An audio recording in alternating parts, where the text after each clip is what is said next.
So, for everyone that's listening and not watching this live, let me welcome you to the Bryant Chambers Movement podcast. As always, I want to thank you for your attention, your time, and our promise. And I will say our promise because I have a special guest tonight, a good friend of mine named Kip from The Laughing Truth. We promise to give you back at least 100 times the value of the time you invest. That's always the problem. Always the promise we have here on the podcast. So, welcome back, Warriors, to the show. For those of you who are watching live, you can see that I have my friend Kip here. What's going to be happening tonight while we're recording, or whenever you may be listening to this after the fact, is Kip is actually going to work on coaching me. You guys know I've been talking about for the last, if you go back as far as 2012, at least in the YouTube world, I've been preaching about always bringing people into your life who can uplift you, strengthen you, hold you accountable, coach you, mentor you, and help you become everything that you were meant to be, right? And so the reason why I have Kip here is because he's one of those people. And he doesn't just do it for me, he does it for tons of people all over the world. Some of your favorite stars that you've seen on TikTok, for example, he's connected with. Right, so I wanted him to come here and coach me, to take me out of the role as kind of the coach mentor for all of you. You get to see me be vulnerable, start to address my blind spots and my vulnerabilities, right? But most importantly, so you can see yourself in the stories that we're going to be telling tonight, so that you can apply the things that I'm going to take notes and things that I need to apply to my life, and so that you can go and say, well, man, I can apply that to my life as well, that I relate to that, right? And then you'll start to see that none of us are really all that different, right? Some of us may just have more obsessive desire than others. And I always tell you guys, the thing that separates someone who's quote unquote great from someone who's just getting by is obsessive desire. That's one of the main things that separates us, right? So I want to do that for you guys. And for those of you listening after the fact, you can also catch this if you want to watch it live on YouTube. I know many of you listen to my podcast because you listen to me on your commutes or you're really busy, you don't have time to watch. But if you do want to see it, it will be live on YouTube. Pretty much, I think it takes about 2 hours after the show. So with that said, I want to go ahead and introduce my special guest, Kip. Man, thank you so much for being here. You rock. Can't thank you enough for the time that you've been investing into me. Do me a favor really quick, for those of you, because I know a lot of the audience here does know you because they're connected to us through TikTok, but give us the elevator pitch of who you are for the 10 folks who haven't heard of you yet. Sure. First, thanks for having me on. It's really fun. And before I tell people who I am, I got to tell them how I got to know you. Um, so I don't really know social media. I really don't understand it, and I've been away from it for a million years. I'm a lot older than all of you, and for me to take 25, 30 years and say no television, very few movies, lots of books, and no social media and all that. And then I was like, well, maybe I'm wrong. And so I got onto this TikTok thing because it was like, what's the most recent thing? And I saw Bryant, and I was like, all right, dude's got integrity. I got to talk to somebody about this stuff. That's the only person I'm going to talk to is someone that's being real. So you guys should take it from someone that has no background in any kind of social media saying Bryant was the real deal. He's the only person that I reached out to. And I was like, hi, I am dumb old person. I know not what I do. Can you help? And that's how we started vibing. So my background is just to give you the really quick story is a classic screwed up childhood. So that's always good. Decided I'd emancipate myself at 15. That didn't go over so well. So instead I moved and I was an exchange student in Germany and lived there for a year, came back, hurried up with graduation, got that out of the way, and then was finally free of the ballistic zone that was my family and put myself through school. And in doing so, I got 3 bachelor's degrees and a master's degree right by the age of 21. That's pretty rare. So I was just on it. I speak a bunch of languages. I'm that guy. So I hide behind this stuff to be like, wow, that guy looks like a dumb redneck, because otherwise the whole intellectual snob thing is going to come out really quick. You're going to get it. I can't hide it. So there you go. But as soon as I finished college, my whole goal was I had kind of a meltdown at about the age of 20, going, all this stuff is cool and all, but what does it really mean to be here? What is this all about? The big freaking terrifying pictures. And I decided, well, the next step for me is to move to Burma at the time, which is now Myanmar, and become a monk for a year. Well, in the middle of that, my mom got cancer, and my dad didn't care, my brother didn't care, sister didn't really care too much. So I got delegated to be her caretaker, and I lived with her for 17 months while she died. And to be with someone who you didn't even really like, much less love, and then have to deal with that family stuff, brought it all out. And I will be thankful forever for having gone through that experience because Yeah. it taught me uh, the heart. And from that, what I bring to that is the way of the heart-based assassin, which is where the real strength comes from. So that's what I'm going to be laying down. In that time since then, I've been 31 years. Oh, I also decided I'd never work for anybody. So last time I punched a clock was, I guess, 21 or something like that. So I had no, that's not true. I had a short stint in corporate world for like a month or something like that. That I was thinking what I was missing. But I've been self-employed for 31 years, carved my own lane, real estate, business consulting, all that kind of stuff, and it's been a hell of a ride. It's been really wonderful, and that's who I am. So, Brian, thank you so much for letting me be here. Man, it's my honor. Thank you for being here. And this is my version of the dumb redneck is wearing video game and Star Wars t-shirts so I don't come across as a big intellectual snob. So, yeah, man, I am more than honored to have you here. I know the audience is fired up. I'm looking at their comments here live on YouTube. So, why don't we just jump right in, man? Um, let's jump right into. I want to hand the keys over to you. Sure. I'm going to get in the passenger seat and just let you take me where you want to take, or take us where you want to take us. And it's like I told the audience, you and I kind of, I don't know if we did this purposefully, but the way it worked out is I don't know exactly where you're going to take us. And I like that because I get to go on the adventure with the audience. So I know some of the things we're going to talk about because we had some pre-show chats. But you had asked me like, "Hey, can I have some room to just move around and maneuver?" I was like, "Dude, take it wherever you want, because that's going to make for a much more interesting show. But I think it's going to be much more valuable to the audience if I'm not prepped for everything that's coming, man." So I'm going to turn the reins over to you, man. And then once you're finished, you give me the high five, and then we'll open it up for Q&A as we always do here. And then Sure. just quick administrative note, guys, is always listening to this live. Um, two administrative notes. Your questions do not have to be related to what we're talking about tonight. That's always a rule on one of my shows. And you don't have to wait to the end to ask questions, but just be aware I'm going to be very, very focused in on what's happening here, so I may not see your comment right away, but if you have something, some burning desire you need to get out, you can leave it in the comments. So with that said, Kip, I got my notebook, man. I am ready to roll. Okay. So first thing that I was going to bring up is if anybody wants to ask me something as we're going through, I don't care. I'm just a dude. You know what I mean? My gift, the thing that I've been brought to in life is not about business. I'm not well read in business books at all. I'm not well read in a lot of these things, but I've studied philosophy and the core meaning of what it is to be here and to be as mindful in the moment as I possibly can, to be aware of what's going on right here. What that's done for me in business and some of the stuff I'm going to talk to Brian about, just to kind of key you guys in, is that it's given me a different perspective than a lot of people.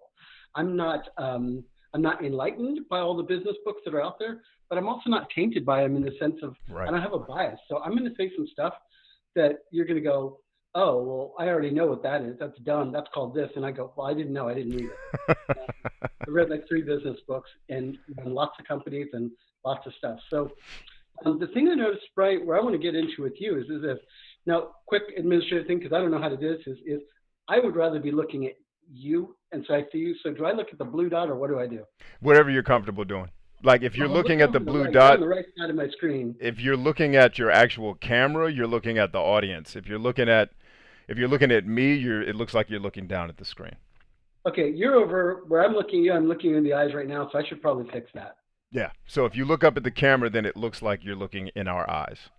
It's kind of a weird YouTube thing.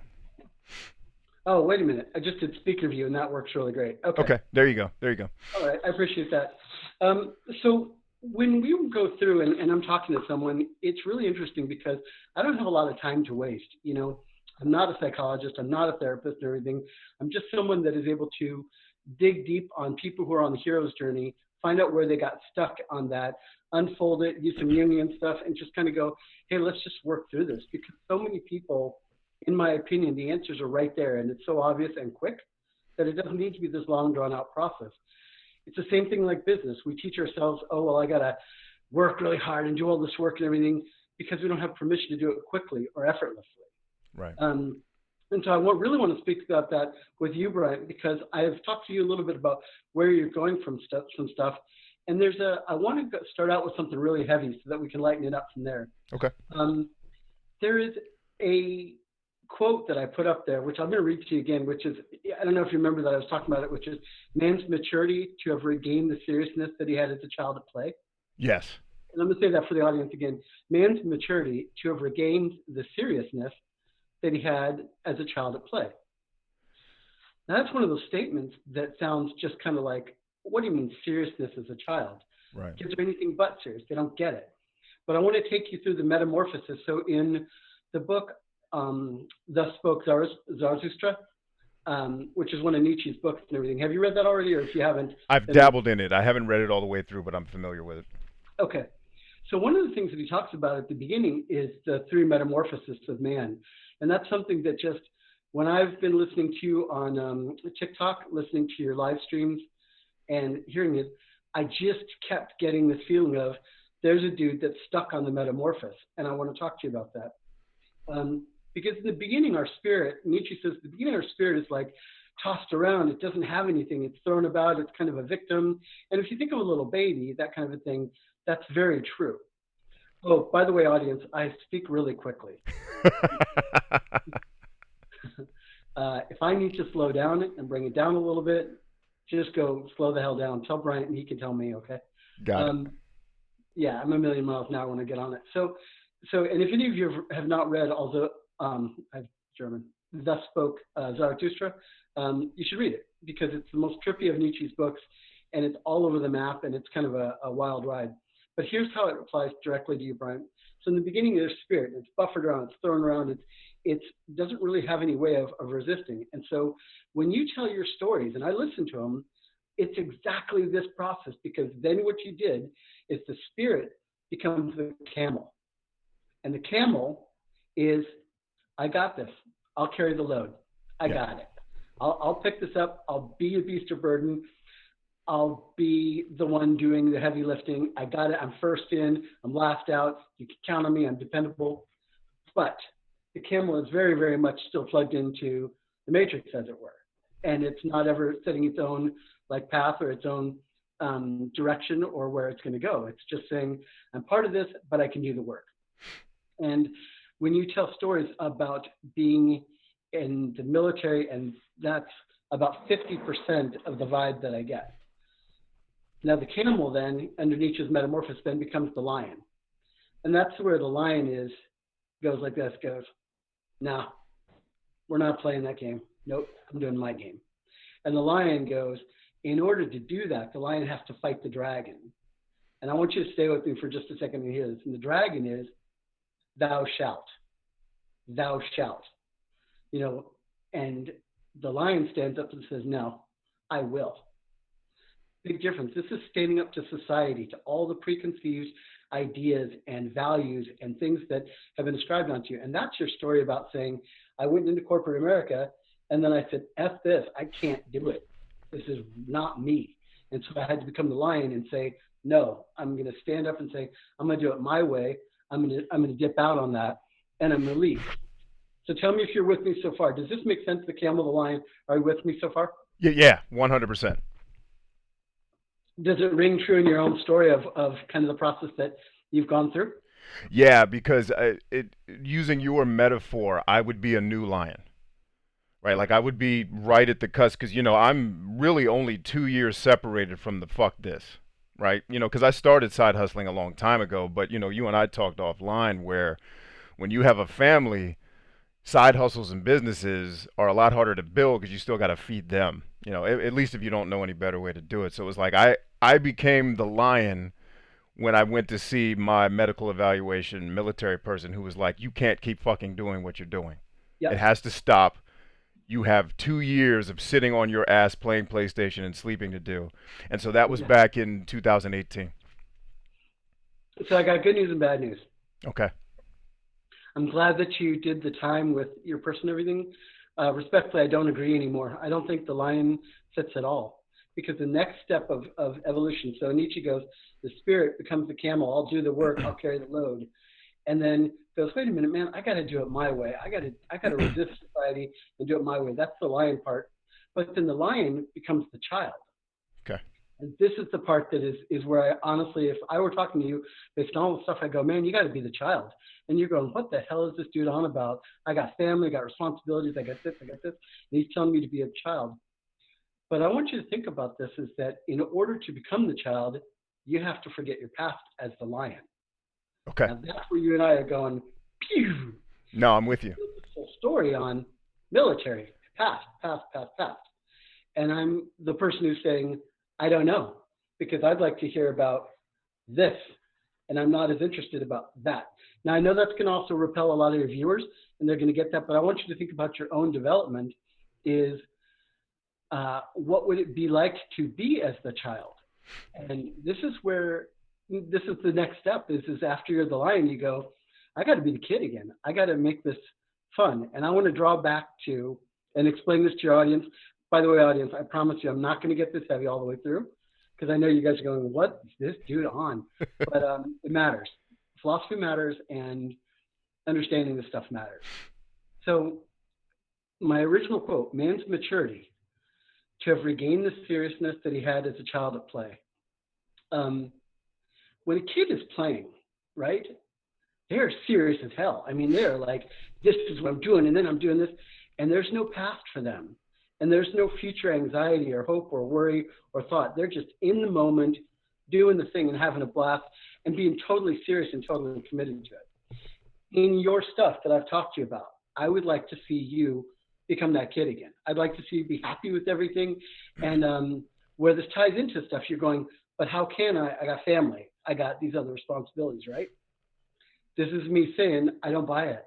I think for you to be the super next level badass is to do all the stuff with the seriousness of a child. That doesn't mean like, oh, we're going to rub poop on our face. It means to be in the moment with that, which means you're not thinking about the past or the future. There's only now.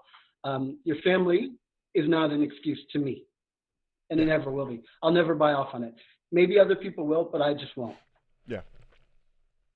So try that on for a second and see what your thoughts are about that. If that resonates at all with you, if you're like, dude, you can't tell me not to be all military because that's my jam, or you can't tell me not to be family, but you know, that's where I'm at. No, it totally resonates with me. And it's interesting because I'm in that space, like I'm growing into the space that you're talking about where like I remember when I was going through my combat recovery program that I was a part of for a while and then eventually I started teaching it. Um, I remember the point in that process where I told one of my doctors, I was like, I haven't experienced joy like I'm having now. Like the last time I remember feeling this, I was 9 years old. And I Yeah. was like, oh shit, this is what I forgot what happiness felt like because I became the fucking camel and everything was go, go, go, go, save lives, but rip your soul out in the process of doing it. Yep. And so where it's interesting for me now is a lot of why I tell my this is who I used to be. Because if you know my full military story, like my inner circle knows, like I was not a badass, like go, go, go guru type. I can't wait to be like, when people ask me, why did you join the military? I'm like, because my football scholarship fell through. Like, but I tell the stories a lot because I know there's other men and women out there like me who need to hear that so they can resonate with it and come up to where I'm at. So no, I totally resonate with like I was talking about this on a TikTok live the other night where I said me and my wife just hung out the other day. Now we were running errands, we weren't doing anything particularly fun, but we had a freaking ball just not doing shit but going to Target and taking my mom lunch. And I Yeah. had lost when I was in that corporate grind of I got to get there and I got to hustle and I got to grind and I got to work. There is no space for that. And that's kind of what one of the other things my doctor told me when I went through my psych eval, because you have to tell some really dark stories to go through that process so they can get you into the programs. And she's like, she when I finished talking, she literally says to me, "Have you ever thought about doing stand-up comedy?" And I said, "It's interesting because yeah, I have." And she goes, "Well, I say that because you just told me these horrendous stories of death and all these things that happen." She's like, "I'm laughing while you're talking." You I know, get it. so it's like even she was kind of alluding to you need to have play again in your life and you've made work your play. And it's sometimes it's healthy because a lot of things you do you enjoy, but you know, because the first thing they ask you when you go through psych, like, what are you? They try to evaluate you for depression, so they ask you that list of, are you suicidal? Are you, you know, what are your hobbies? Because the minute you say I have no friends and no hobbies, it's like, all right, get them the drugs, let's go. Yeah.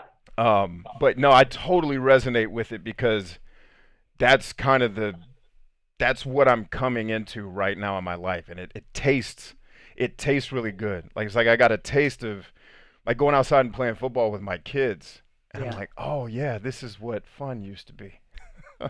So what if you could have that level of fun without shirking any responsibility? You're not doing that. You're not throwing your family out. That's ridiculous. Yeah. But your kids are looking at you as the leader, and if you're yourself aren't having a blast and joy with the immediate process of right now, in the moment, then you're going to be putting that onto them because your kids aren't Yes. bad. None of them are bad, And we as parents, if we're not in the moment having joy with something, then there's a tendency to be making our kids bad in some way.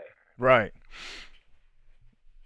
And so I think your kids are going to look at you and go, you know, and I'm not telling you how to parent, but I'm saying I think your kids are going to look at you and going, this dude not only held the flag, held the standard, held the bar, but has joy doing it, and that's something that is just a goal to ascribe to. So I'm just throwing out the beginning thing I wanted to talk to you about is being the having the seriousness that you had as a child, Yeah. and that's in business, family, everything else. It was just something I noticed, so I wanted to get that off.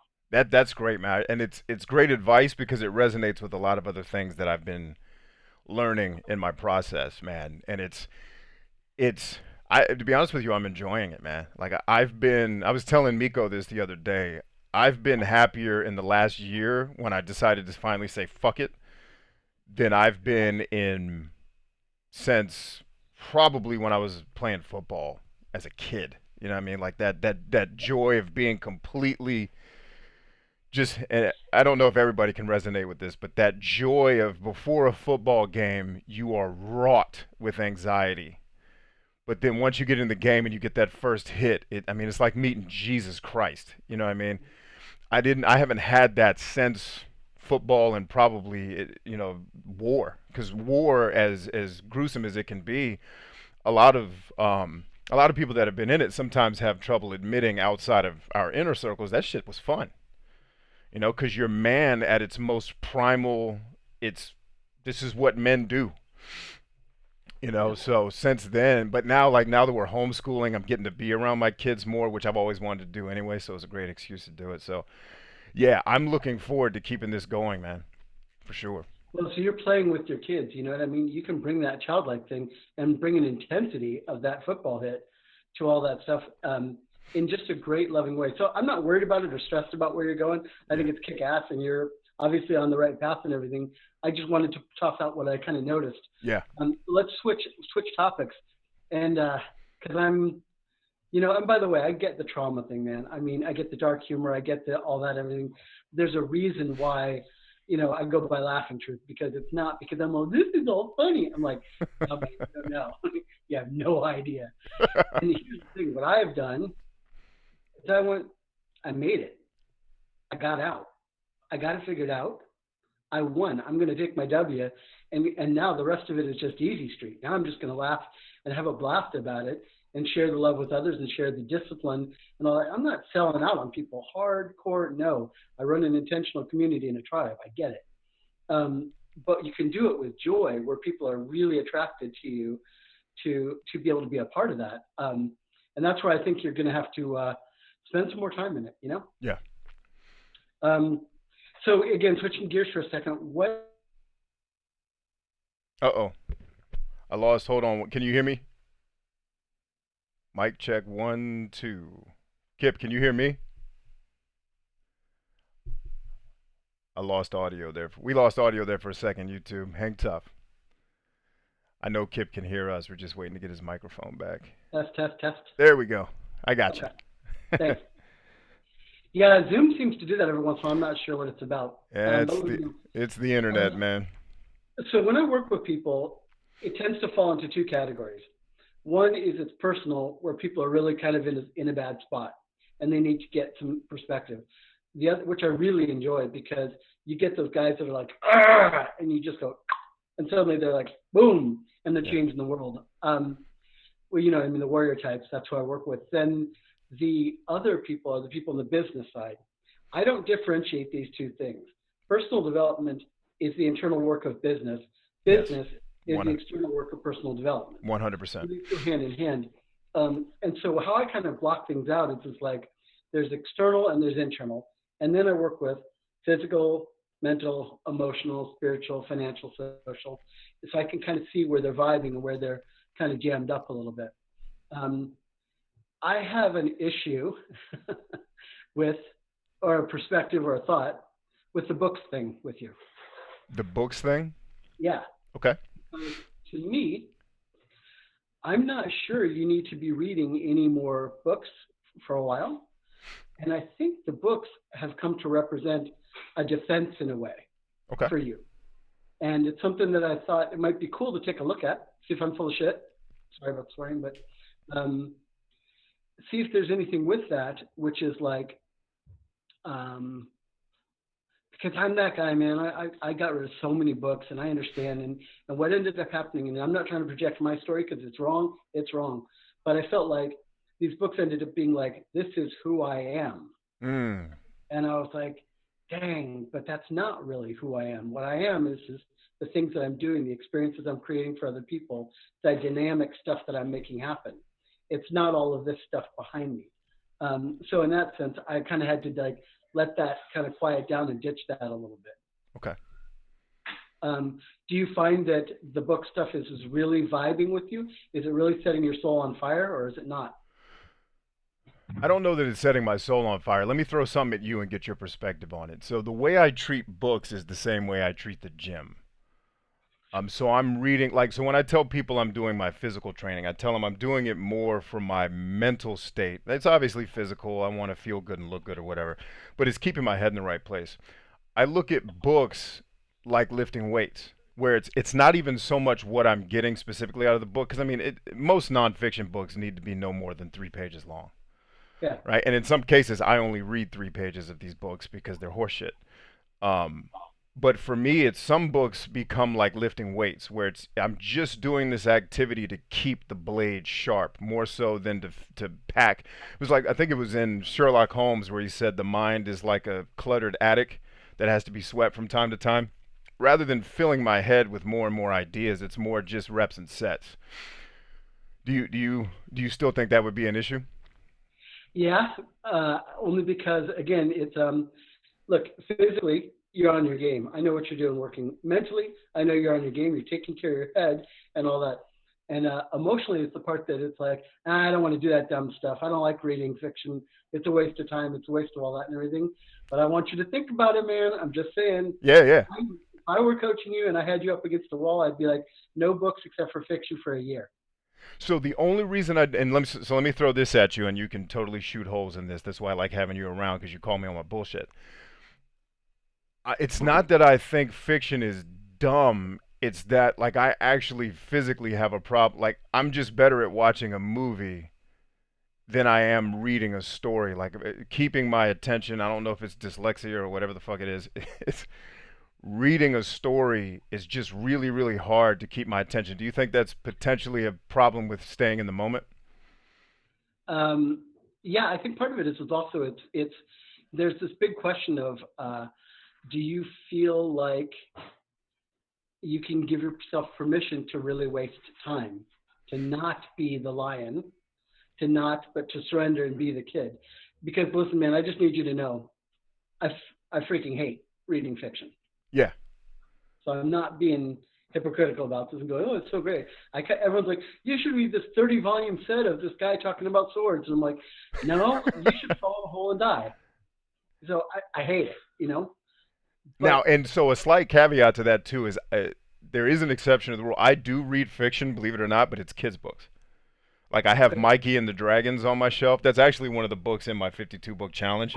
Um, and then there's a book that I read to my kids called What to Do with a Chance, which is really powerful. It's crazy how powerful that book is. It's like, but like, so for example, people have been trying to get me to read. I thought I had it here on my desk. People have been trying to get me to read this Ready Player One book, right? Which I tried. I've seen the movie. I heard the movie sucked compared to the book, but it's like I start trying to read this and my brain just leaves. It's like trying to stay focused and actually. So, not reading fiction is less because I don't like stories, and it's more just because I've never, like, even as a kid, I would like when I do book reports, I just pick books that had movies so I could watch the movie. So the other question is this is though, but I know you enjoy Jonathan Livingston Seagull. I do. It's a fantastic book. Yes, and I like Narnia too. The Narnia books, for whatever reason, resonated with me. The sequel to Jonathan Livingston Seagull is oh shit, I just forgot. It's not Happenings. It's not One. It's I'll remember in a second. But that whole series is well worth reading because to me, when I'm talking to people and I'm doing Jungian stuff, I want to tap them back into the warrior stories and all of these things because it's the feeling, it's the resonation of being a part of that lineage. It's part of being, oh, these are these people that told these stories in the past, and now I'm able to be with those in the present. That connection hits us at an emotional level that I'm not sure nonfiction ever gets us there. I could see that. Yeah, and a lot of what I read too is philosophy because it's got that kind of spiritual twist to it. Like when I read Will Durant, it's almost like it's technically not fiction, but it feels like fiction. But he's interesting, and that's the other thing too. I think part of my issue is I've lived so many of these stories that people write about that I'm just like, you're boring. Like I've done shit cooler than what's in this book. Like, Yeah. Well, it's an idea is to just make sure that the books are not just serving your head, but are serving. okay, let me write that down. That's good. Uh oh, I lost you again, Kip.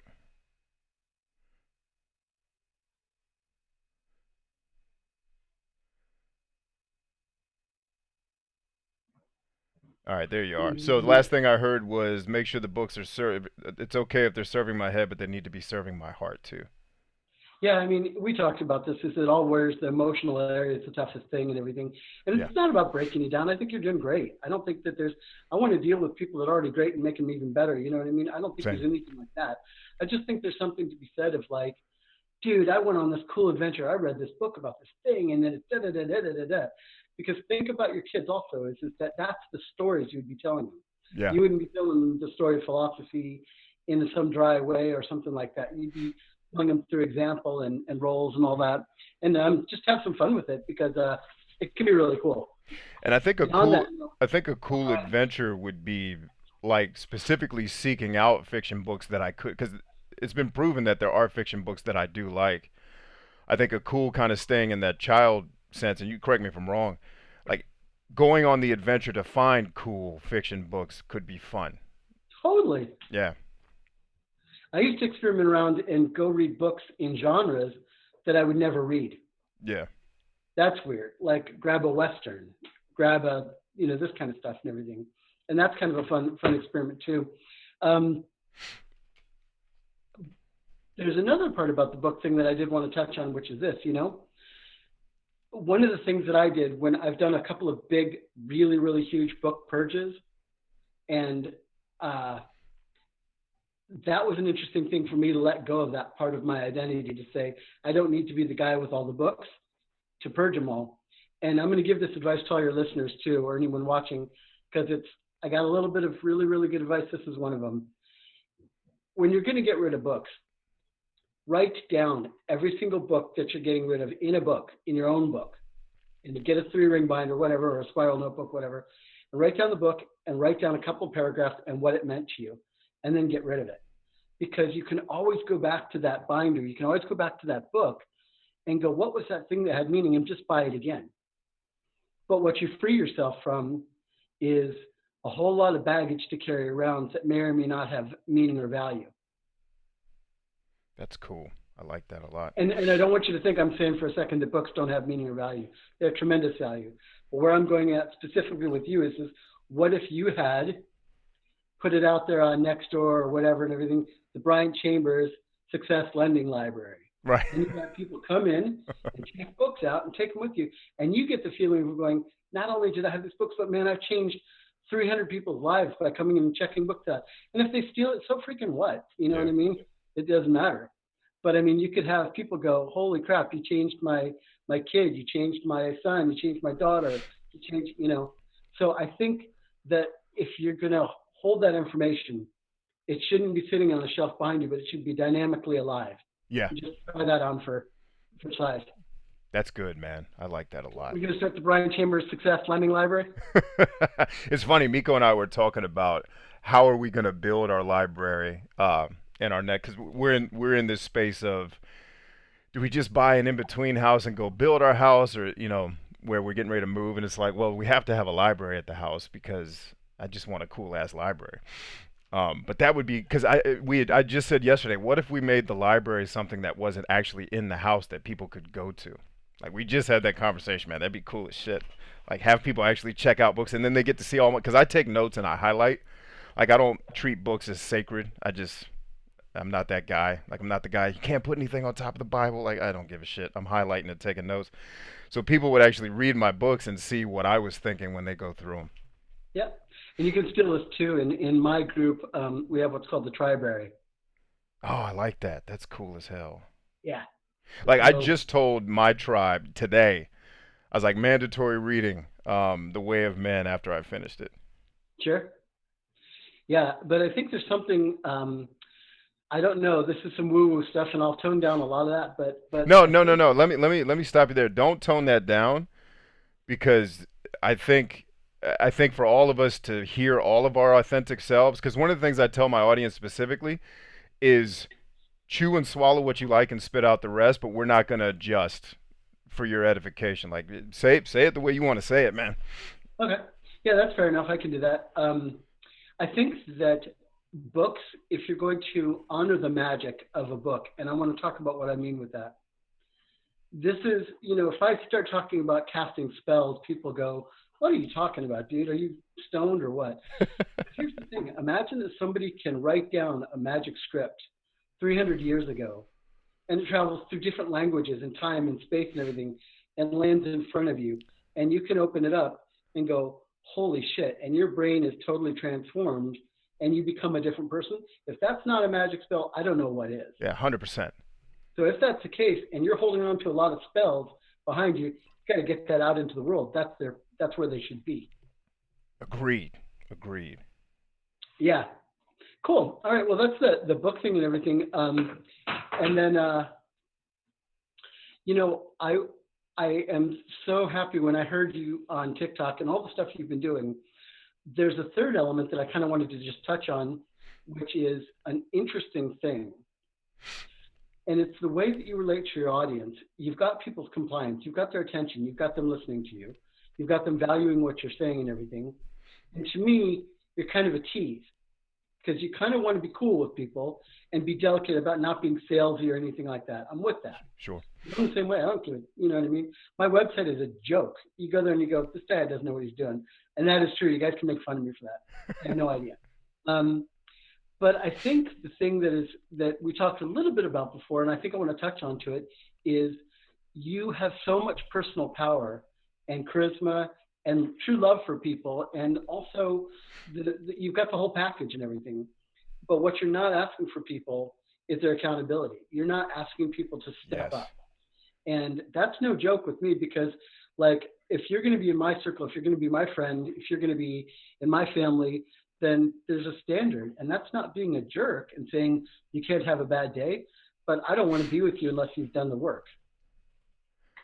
Yeah. And I'm glad you brought that to my attention because I'll tell you, if you go far enough back into my life, that was a part. It was that 10-year stint of working with sheep where that part where you've probably heard me say in videos where I've worked in places where I made a lot of money where my strengths were actually liabilities, right? Because holding people accountable, especially when you're working with fucking bureaucrats, it works against you. So you get into this life of, okay, how do I say this in a way that everybody can accept it and we can hug each other at the end? But in my inner circle with my guys, we would have that. So that's something that I'm growing out of because, I spent the first real visceral parts of my career having that, like holding people accountable, but then I got slapped on my hand for it so much that I got conditioned because you hang out with sheep long enough, they start to wear off on you and you got to get their stink off of you. But yeah, so I was glad you brought it to my attention because it snapped me. It snapped me like, oh shit! It reminded me of remember that dude you used to be that didn't apologize for doing the right thing. Yes. Well, and I'll tell you where that applies is because and by the way, I want everybody listening to know is that I was just kind of vibing and thinking about the things that I thought might be interesting where Brian and I kind of deviate course and everything because for the most of the part, we're like brothers from another mother. You know what I mean? There's not much different. I'm like personal sovereignty and you better police yourself because that's what it's all about. I'm right there. But I think there's this thing also, which is you know, I am not interested, honestly, in what people want of me. I'm doing TikTok, and if you guys want to look at it, you can go, this dude is a joke. He shouldn't be on this platform. It's kind of funny. But I also don't give a shit. I don't care.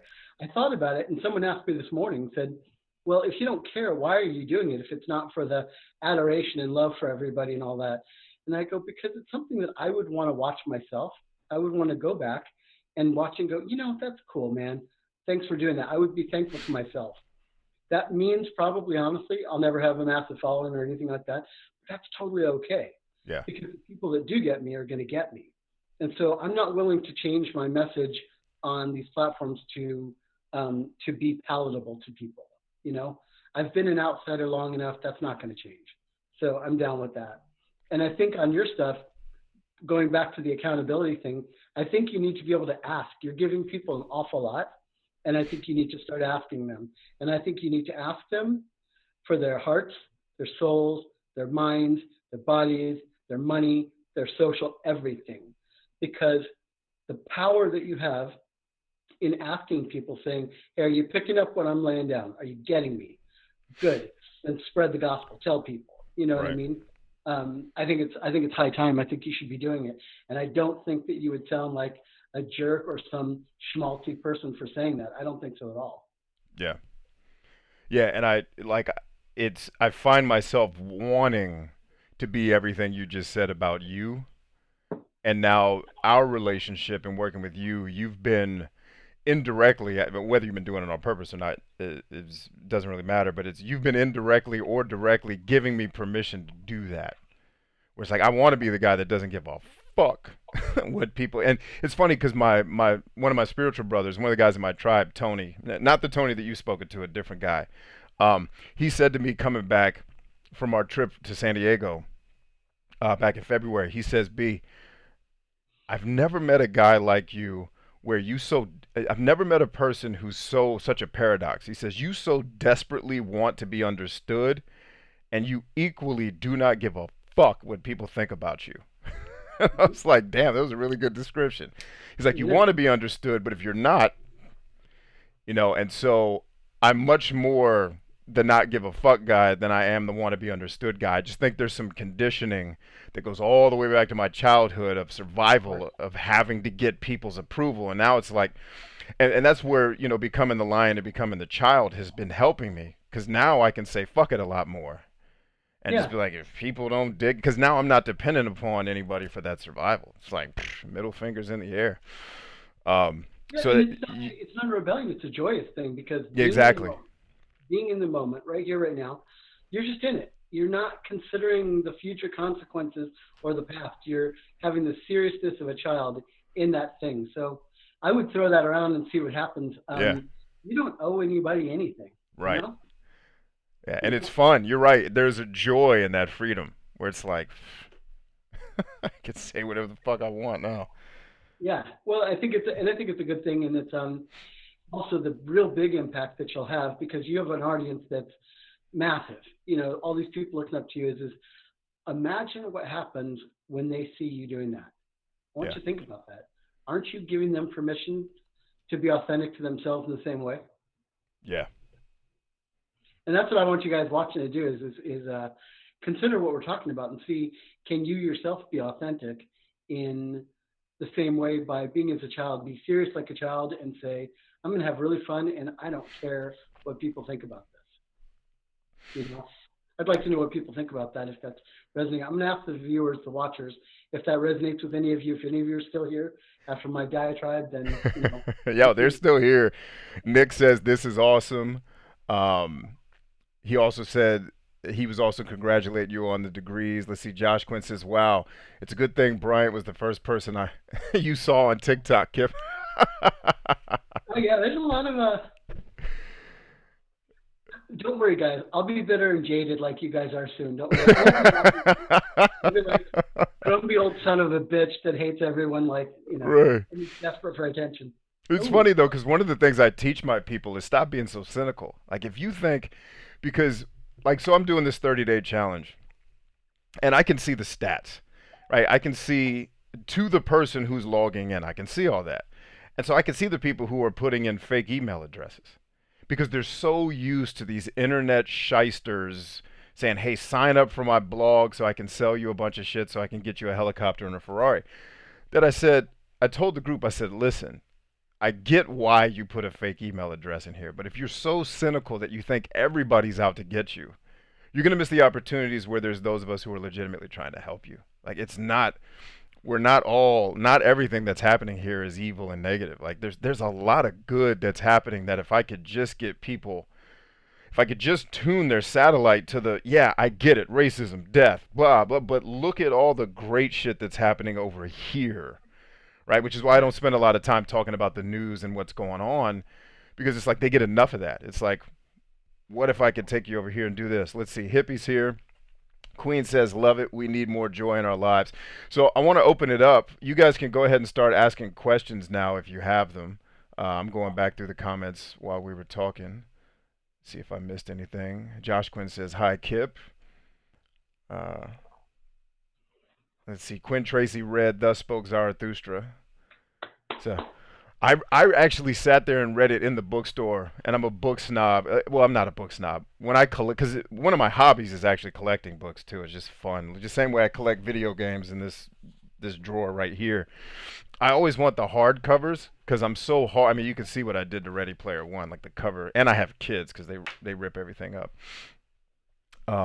But yeah, let's see. Trevor Coburn says the feeling is addicting to me as an athlete. Ready Player One is okay. I do the Mistborn series by Brandon. Okay, let me write that down since I got the assignment.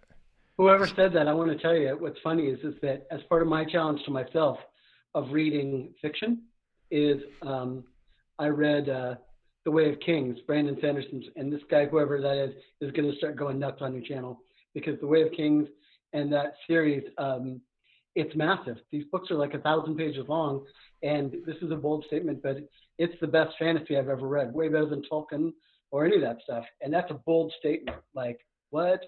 I'm I'm Brandon put Sanderson is a bomb, I'm and it's glad you not my said that. genre. I I'm don't I don't care about fantasy at all, unless it's Dune. I don't really care. But anyway, I really, really, really love those books, and so whoever said that about Brandon Sanderson, the Mistborn series, um, yeah, I really recommend The Way of Kings. I just wrote it down. It's so funny, man. I tried to read The Hobbit, Yeah, and I was just like, I can't do this. I knew it was funny as I did get through it, but it was a struggle. Tolkien is hard to read for me because he I can take rants and streams of consciousness, but he'll jump all over the place. Like we're in the middle of a war, and then he just warps over to this other conversation about someone having dinner, and it's like, what? yeah.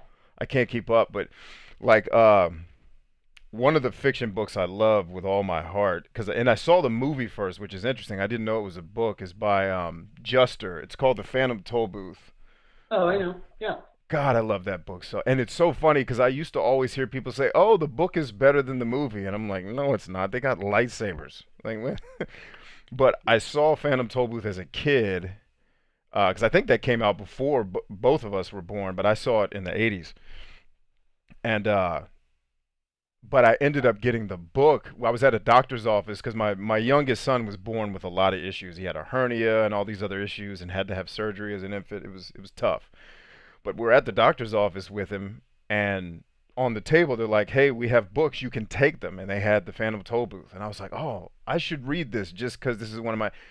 And I remember reading the book, thinking, "Jesus Christ, that should have been in the movie. That's such a powerful scene." So yeah, The Way of Kings, and I'm gonna write that author down. It was Brandon. What was his last name? Brandon Sanderson. yeah. All right, I'm gonna write that down because this will be a fun challenge for us to do. Let's see what else. Let's see. Boom Create TV says The Way of Kings is good. Hippie says my brother's reading that. He said it's awesome. Do you guys recommend any books on how to build personal character? What do you think about that, Kip? Yeah. So again, remember, I don't do the business book stuff. I do the philosophy type stuff. Me too. And personal character, I think there's some. So this is the woo-woo answer first. I'm going to give you the woo-woo one. Is my all-time favorite book is Prometheus Rising, and it's a really pretty rare book because it gives you kind of a little bit of a story and then a philosophy and then exercises to do at the end of the chapter. And if you're serious about building character that way, I'd recommend, you're going to be like, what in the hell? I recommend doing the exercises at the end of the chapter before you go on.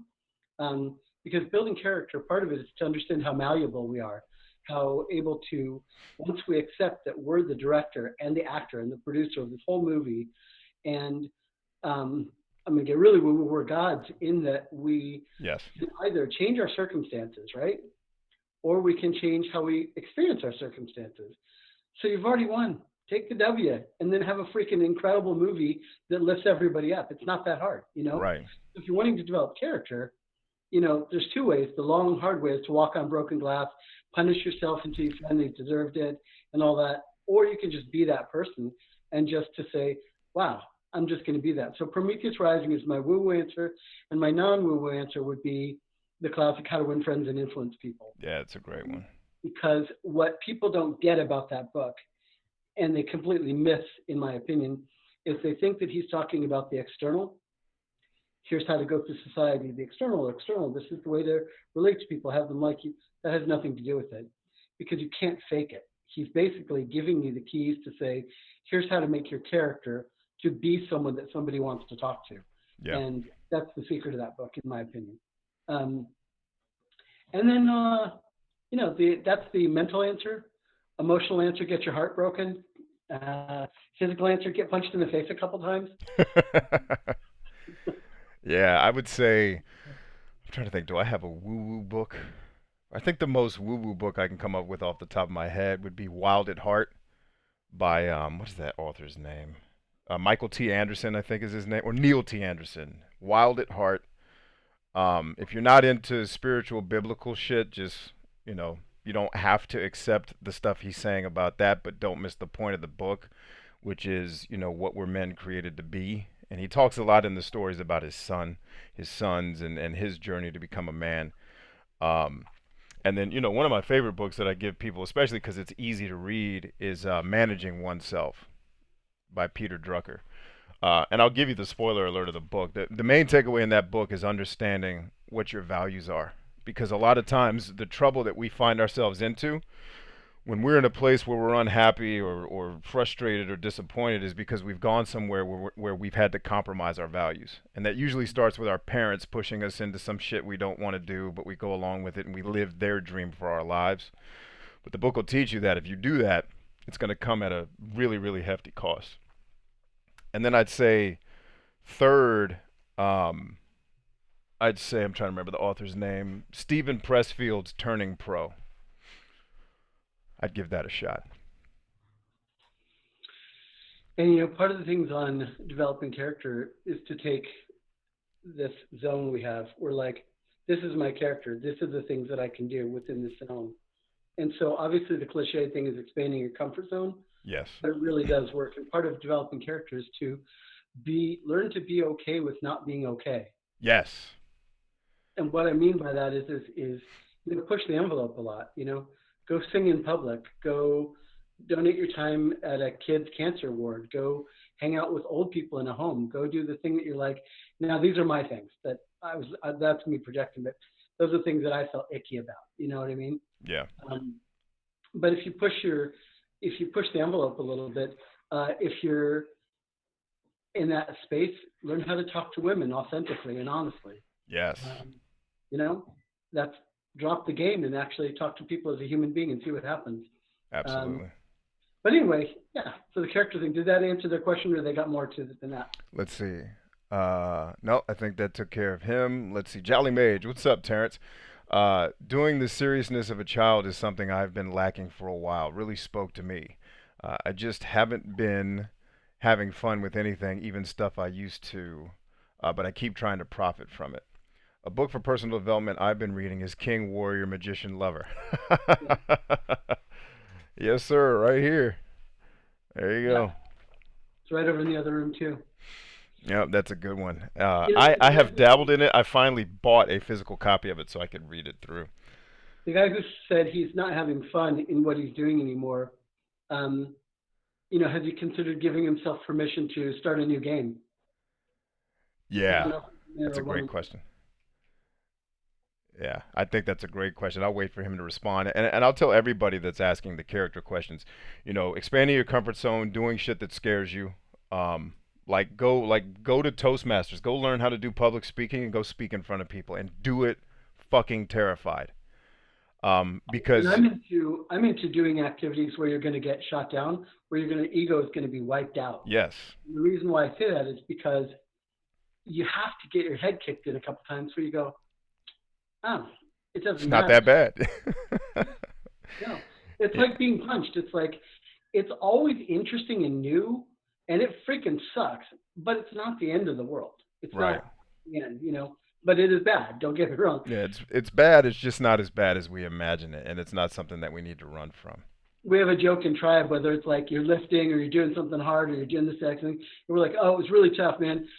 Squatting the 3.5 plates. You know what I mean? It was a rough move and everything. Not like talking to girls. Because, That's what rocket scientists say. Like, it's not rocket scientists. Rocket scientists say it's not talking to girls. yeah, yeah. So Brian, as people are asking questions, let me ask you this: what is the thing that if you could pick my brain about stuff, you know me pretty well, better than everybody. What's the thing that you would ask me? Like, dude, what I really want to know is this. And what I'm asking you when I'm asking that question is, I want you to be the heart-based assassin that you are. That's my term, by the way. That is, heart-based assassin is such a badass that they're showing up and being vulnerable anyway, saying, yeah, you might hurt my feelings. You might tell me to sell all my books and stop talking about the military. You might tell me some crazy shit like that. But I'm going to show up anyway. Yeah. So that's the way that I think is setting people free, to be a heart-based assassin. But what would you have asked me? Said, what I'm really curious about is, what do you think about X? If you have anything, if not, it's cool. Yeah, I would say if you were to walk into my skin, like you were to embody it, and we can keep the parameters small so you don't have to try to save the world with, answering a question.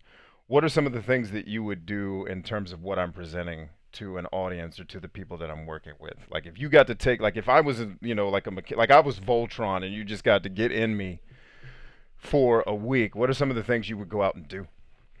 Okay. First thing I would ask, I would give permission for the abundance of the world, and not some secret stuff or anything, but to ask for whatever it is. Ask people, because you don't need to be the camel. You don't need to carry everybody.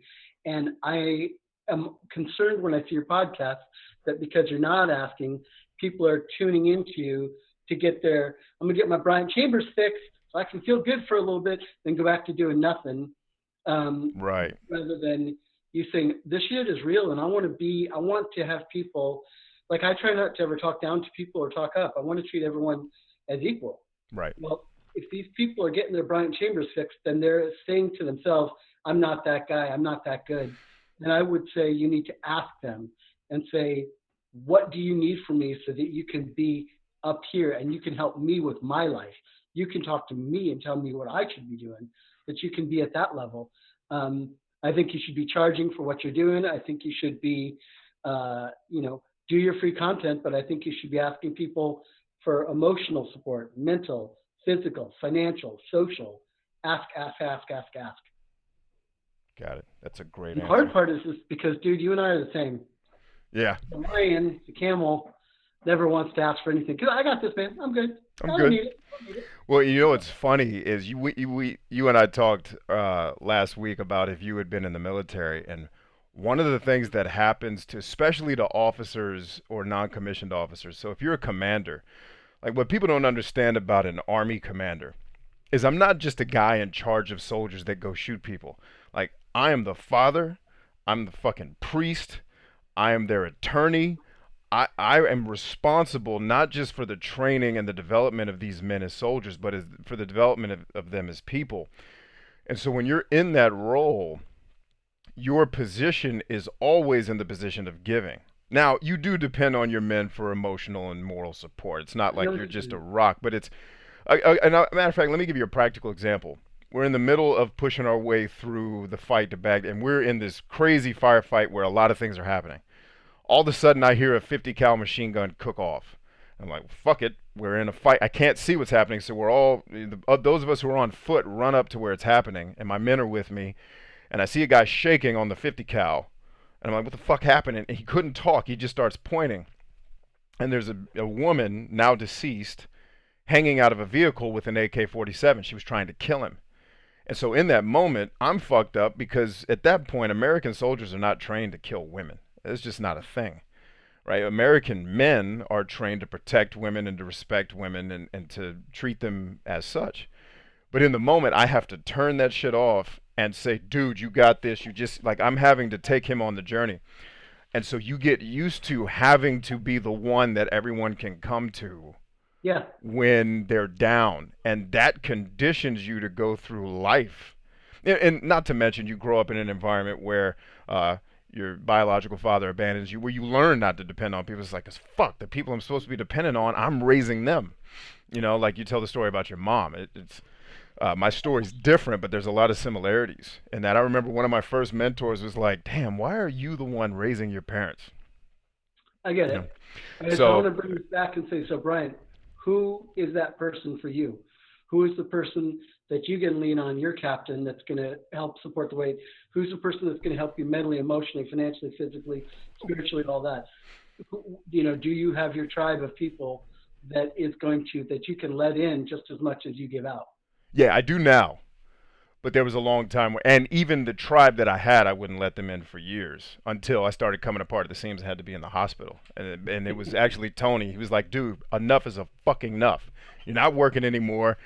Get your ass into these, whatevers. So, I've got my wife, obviously. She and I are really, really close friends. Like I used to tell people all the time, when I would hear men complain about their wives kind of in like a lunch setting, and they'd be like, yo, tell us a story about your wife. I'd always respond with, no, I like my wife. And they'd be like, oh, no, I love my wife. I was like, no, you clearly love your wife, but you can't stand her. So we have a very close friendship.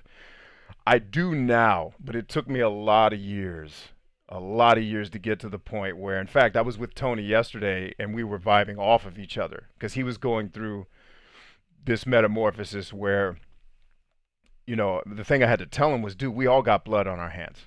Like, what are you scared is going to come out? Because he was talking about being afraid of not being enough. And so I was like, you're not afraid of not being enough, dude. You're afraid that everybody's going to see the Hulk, which is what you are. You are the Hulk, and you've been keeping Bruce Banner around.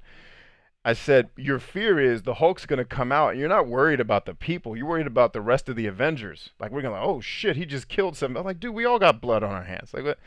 And I said, by the way, this is the same speech you gave me 2 years ago when I threw up the middle fingers. So now I do, but that took me a long time to get to the point where I'd be willing to be vulnerable and trust. Can you open up? Can you be vulnerable to your greater audience? That's an interesting question. Yeah, to a degree. I don't know if it's appropriate or not. It's just an interesting idea.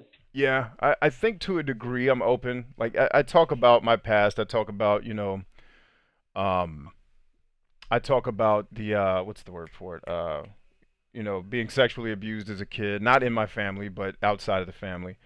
Um, there's a lot of those things I'm not scared to be vulnerable about because I know that empowers somebody else that I'm talking to.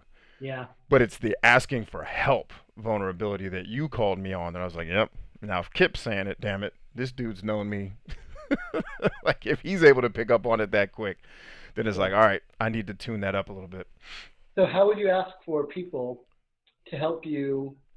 Let's go with the easy one. Say the thing you don't want to say. Well, how would you ask for people?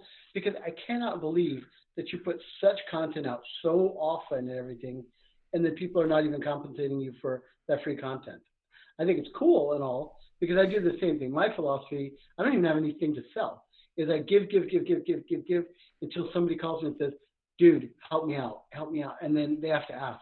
And I Yeah. know you work on the same way, but do you feel like the stuff that you're doing is going to lead to you not just surviving, but really thriving in a massive way with the path that you're on with asking for people financially, socially, all that kind of stuff?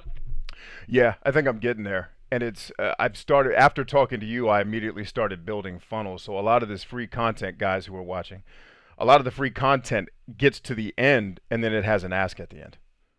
Whereas before I would just give it out and be like, hey, Merry Christmas. But now, like this 30-day program that all of you are in, if you haven't figured out yet, those of you who haven't got to day 30, there's an ask at the end. And there's money that changes hands and there's more value that's given because money's changing hands. But so instead of just giving and walking away, because I started to realize, well, it's not really, I'm doing a disservice to them by not asking because I'm not giving them an opportunity to have skin in the game. So I changed the way my brain looked at it and said, by not asking, I'm not giving you the opportunity to have skin in the game and to hold yourself accountable. Because one of the things I So, learned is you give people shit away for free. They don't value it. Like, if I gave you tickets to the Trailblazers game tonight, you'd be like, oh, that's nice. But if you had to pay $600 a ticket, for you are showing up and you're going to be there and you're going to take advantage of the opportunity. So I'm yeah. starting to build that stuff in versus just kind of having that word of mouth thing. I'm starting to build the funnels in a way where there's an ask at the end, and I think it's appropriate that everybody, my goal is that everybody does it. Like Yeah, don't I book. mean, and dude, I think that's so worth it because, you know, the it's interesting to me because and I'll just let your people know that I have never done hourly coaching. I don't do that. That's Yeah, dummy shit. yeah, I do. Your company comes in. This is what I do, guys. Is I look at a company, I walk in, I check it out, I go, huh, and I write down what they need to be doing. And I go, hey, my number is at the bottom. Here you go. And they go, who is this guy? What is he? You just gave us all these system process improvements of what we need to do, and given us $100,000 worth of detailed notes on how to fix our company. And then they go, it's what I just do. And I do that and do that. And then somebody is going to, out of that list, is going to come back to me and go, dude, come in, do what you do, fix our company. And right, I said, okay, cool. If you're here and I get you here, how much of this do I get to own? And how much of this profit do I get to have? And then I pick and choose who I want to work with. And that has been what I've done for years and years and years. Well, here's what's funny. Recently, I've wanted to do the personal coaching thing a little bit, and it's amazing to me because my pitch is I go, hey, if you didn't get anything out of it, just don't pay me. But you better have right. gotten 10 times what you're paying me out of it, and write it down that you know that you got that, because I'll put my money where the mouth is. And if I've got a bad day and someone doesn't pay me, then so be it. Hasn't happened, but I would honor that. You know? Yeah, and I'm the same exact way. Like if you get to the end of this and you've applied everything and it ain't working, I don't even need an explanation. Just here's your money back. In fact, I had a guy come through one of my programs a couple years ago where I preemptively gave him his money back because I So could he just see, wasn't the right guy. yeah, he didn't understand boundaries. Like he was emailing me. I was like, dude, this is not what our relationship is. You are one of about 200 people that I'm working with. And he's like, "Oh, I just thought I was gonna have you at my beck and call." I was like, "Who? You don't have your mom at your beck and call, brother." Like, I was, I was just like, "Listen, man." And in fact, I took it a step further. I refunded his money, and I even referred him to one of my friends that could help him that does that more hands-on. I was like, "There's a guy that can help you. Here's his email. Give him a call." But yeah, no, 100% the same way, man. Let's see what the Yeah, folks and I is. mean with the business things, it's funny because my time frame with businesses is like I'll just share with people. I don't think I'm going to put on TikTok because I don't want to be all braggadocio. But my success was some of the people that I've shared with you. I worked with a couple that was both of them got fired out of the movie industry, and both of them wanted to do a new job, and so they now are at week 2.5, almost 3, and they've replaced the income from their jobs in movie in 2.5 weeks. I mean, that's the level that I want to work with. Is Right. people that are like, oh, it doesn't have to be this long, crazy thing. It can be fun and happy and all that. And I know you create those experiences with your own people, so you should definitely be paid accordingly. Yeah. 100%. Let's see. Josh Quinn said, "Oh, I'm sorry." Terrence came back with, "Yeah, I think that's what I love about acting. It was always a wake up call. I just don't do it often." So, Terrence, my question to you, and I'm going to open it up to Kip too. How can you get to how can you get to the point where you're doing more acting? Now, let's put this COVID shit on the shelf for a second. Let's pretend that's not what's happening because I imagine that's causing some issues.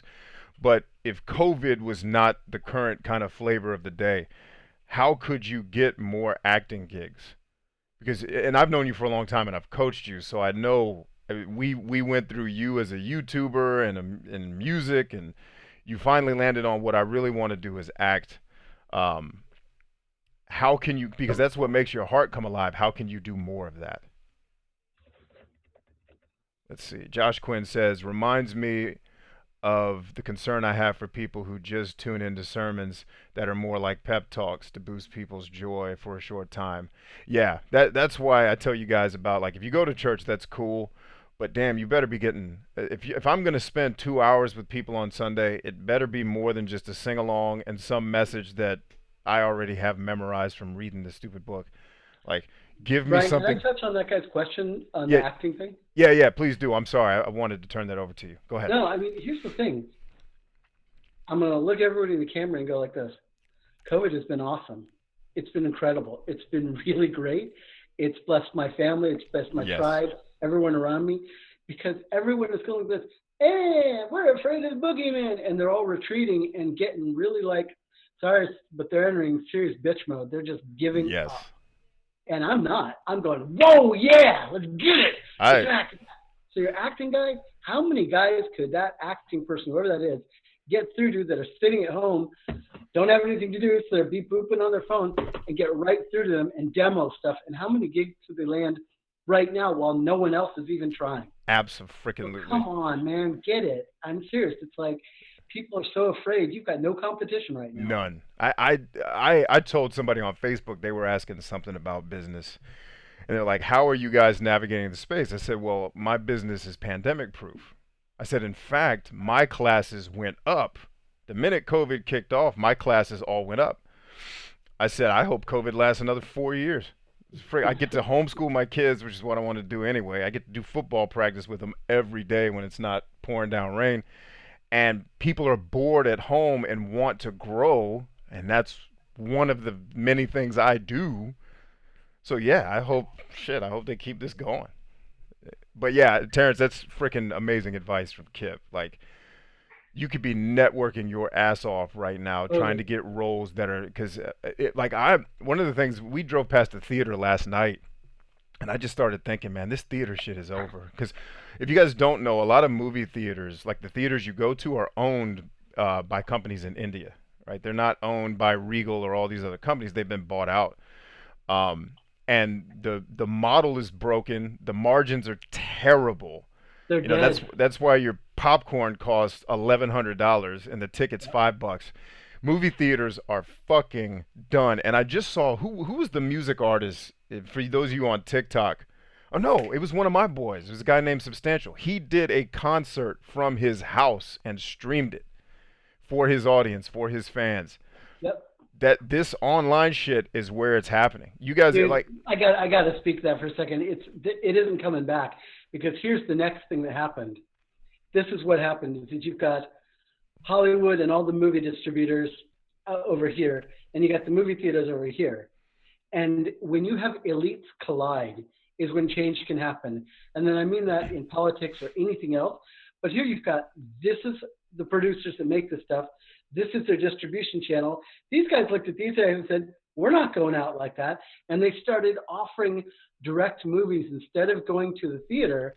You can pay $20 and watch this shit in your home. right, And now I want you guys to think about this.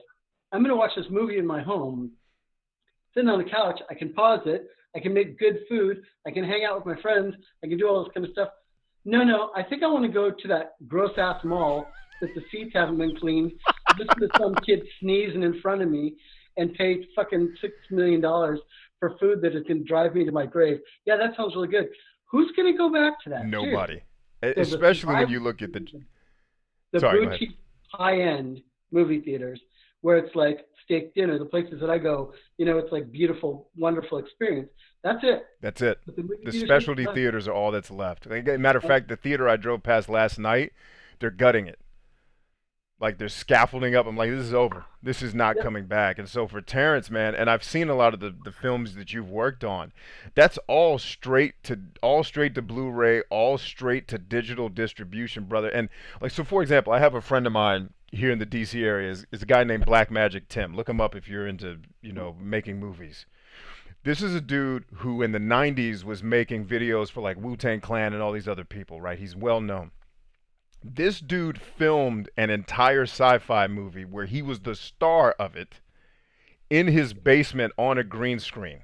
Like, and I'm talking driving cars. He was a cyborg, so his hand could turn like robotic or his eyes, something like that. I can't remember exactly. This dude filmed the entire movie on his green screen in his basement. That is what's coming. Like, you're gonna have actors literally getting a script, get your and Terrence, you already know how to do this because you were a YouTuber. Like, all these YouTube kids are going to be the next actors that know how to get on a green screen and act shit out. Because in post production, I can add dinosaurs and everything else around you and actually make it look real. I mean, some of the stuff people put on TikTok is insane. Yeah. You know, So so what Terrence needs is to not buy into that excuse of this pulling back, I should be too, but instead to attack like crazy agreed. and to have somebody hold them accountable to say, okay, Terrence, how many things are you going to do by what time? Give me a commitment, make it real, let's hear it, you know? Absolutely. That's great advice, man. Let's see. Queen says, on the topic of asking, one of the real benefits of the 30-day program is the daily assignment you ask us to do. Yes, it's very action oriented. This makes it more permanent, makes us do something with the info. Yeah, you guys, if you've been around me for a while, one of the catchphrases that I use all the time is I love the philosophical, but you have to have the practical. You have Absolutely. to be able to do something with this shit. Otherwise, you're just Socrates. Like, I love Socrates. In my life strategy, I relate myself to the guy. But his wife hated him, and they martyred his ass. It's like you can't just sit around interrogating the truth unless you want to be a Greek and live a life of leisure because they were allergic to work. But you have to be able to do something with the things you're learning to feel that. And what I want you to feel, that's why I say the promise of the program is changing your life, is because immediately from day one, you're changing your behaviors. So I win. Like, I can't lose the bet because your life, and that's kind of the secret of the program, your life changes on day one. Like, I don't have to wait 30 days. When I tell you that you are what you think you are, like Kip was saying earlier, like you are the conductor of this stage play. Once you figure that shit out, it's like, oh, I don't have to keep running these programs in the back of my head that have been driving me to do all this stuff I hate. Right. And then I make you go do something with it. It's like, oh, and the doing. So if you understand the way the brain works, when humans are at their happiest, if you guys haven't read a book called The Happiness Hypothesis, give that a read. Humans are measurably at their happiest when they feel like they're making progress towards something they care about. So the fact that I made you take one action, or if like you hired a personal trainer, that first day in the gym, even though if this trainer's smart, they don't try to kill you on the first day. Mhm. You feel like you made some progress, so you feel good, so you come back for that dopamine rush, right? So yeah, absolutely. Let's see. Josh says, and then come back for more. It's kind of the equivalent of someone taking a drug. Oh, okay, yep, taking a drug, and the exact. So yeah, he just he just said what I was saying. That's good. Let's see. Joe says, how you doing? Kip and I are doing amazing. Uh, let's see. Queen says, ask us to share. Give us posts that will bring people in, and ask us to share your content and your channels. Yeah, okay. I could do that. And one of the things I want you guys to do when you do upgrade to the next phase of the 30-day program, I want you guys out there sharing it with other people, not just holding it to yourself, because I think that's you owe that to your folks to pay that forward. And I want you to keep doing the actions every day. Don't just stop at 30 days, because you know your life will change in 30 days, but it'll atrophy if you stop doing the work. Let's see. Kip, did you want to add anything to that? I'm going to keep reading. Let's see. Yep, keep going. Let's see. Michael Cowan says that's some solid advice, Kip. Yeah, he's the master, man. That's why he's here. Josh Quinn says, let alone people who have no etiquette, no etiquette in movie theaters. Yeah, Jesus. And it's funny. My wife likes going to movies because that's movies are her one introverted thing. She just goes there to escape human beings.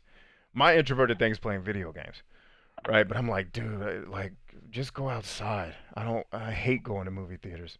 Jolly says, yes, so here's the rub. I'm doing that now, and I have a few roles booked on on notice because of quarantine. But how do I make money if I can't be on set?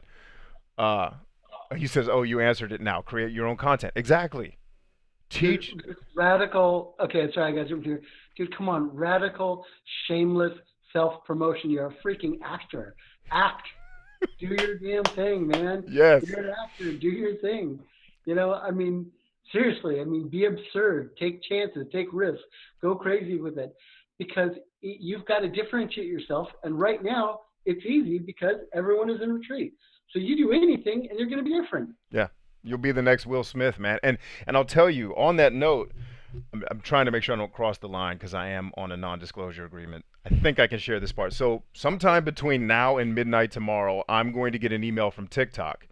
Like, I am on, like, if you guys don't know this, I'm on TikTok's payroll. Like, they're starting next week, my content starts generating revenue, right? I think I'm allowed to say that much. So think about that. I'm not an actor. I'm a boring ass old dude that tries to unplug people from the matrix. And Yeah. TikTok found enough value in the shit I say to say, hey, we want you around. We're going to promote you and give you these credits to make content. And I make the content. I'm going to make the content anyway. Whether they pay me or not, I'm making it for you guys. And for me, for my own pleasure. If you could create your movie stuff, there's no reason why TikTok wouldn't reach out to you. And TikTok's just an example, but I'm just trying to show you how someone who doesn't even, I'm not an entertainer anymore. I used to be a musician. I don't do it anymore. Even a dude that's doing quote unquote educational stuff is still going to get a check from these people because they see value in what I'm doing. So if you were like me and you started making 3 videos a day, and by the way, there's no script. Like, I have an idea of what I'm going to talk about, but like, I shot a video today that I haven't released yet because TikTok's being weird, about a friend of mine that got shot in the face in Afghanistan. And the whole purpose of that video is to tell every one of my combat veteran friends and or anybody who's been through trauma, you're no longer normal. So cut the shit. You're not a normal person anymore. And so stop trying to be, stop trying to fit in, find the tribe of people that get you and go be the freaking X-Men. Right? So if you would just do the same things I was teaching you about on YouTube, you now have a huge opportunity to make content all day, every day, and film yourself doing cool shit.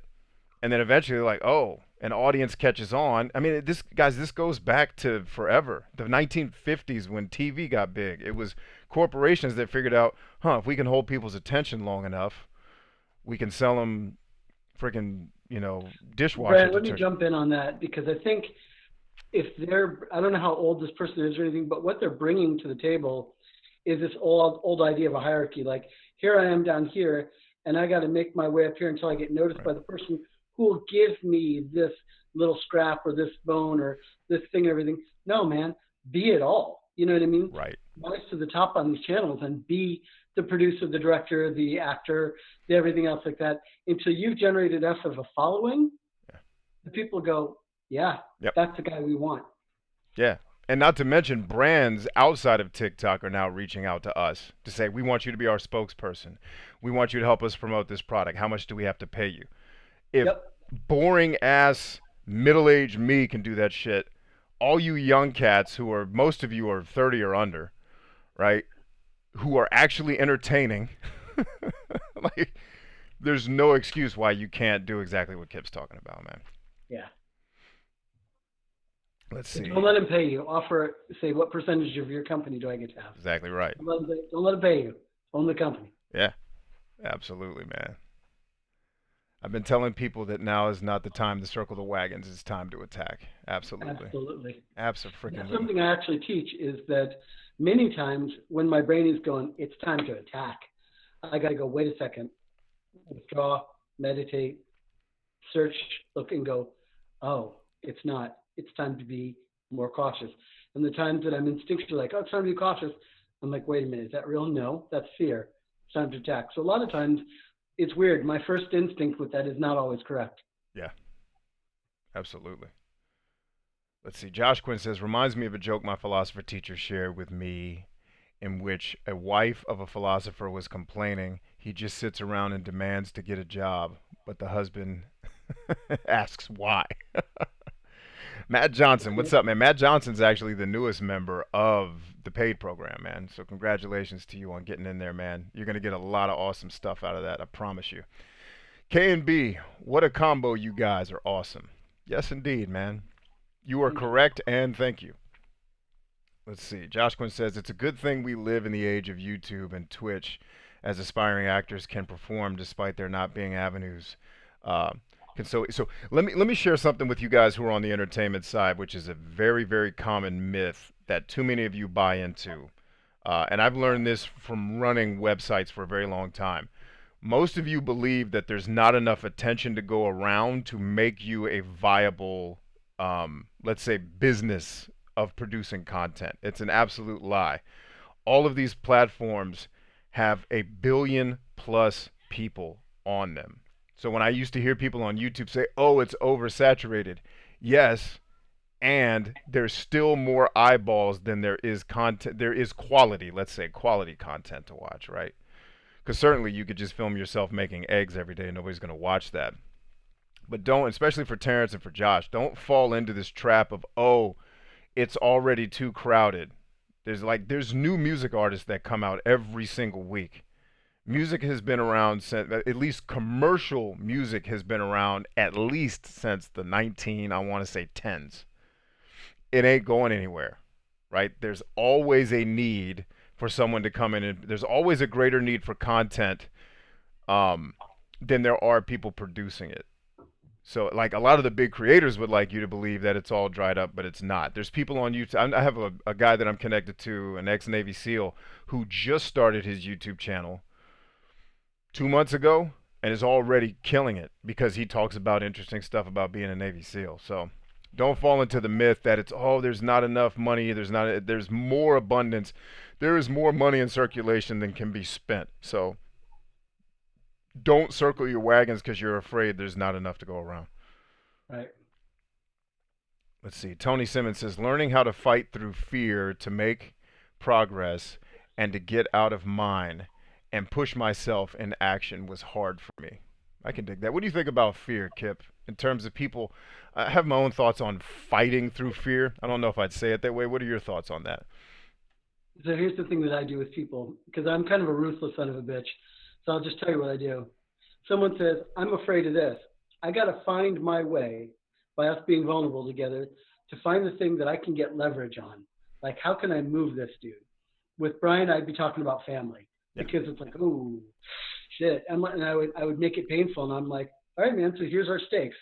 If you go and do that thing, then this is okay. If you don't, then this is what happens. Are we in agreement? And he creates the consequences to an action that he goes, fear, what fear? No, I got to go do this because if I don't, this is so much worse. I've created an honor system with someone that has created accountability and leverage and dynamic forces that I don't have time for fear. So I'm just going to do it anyway.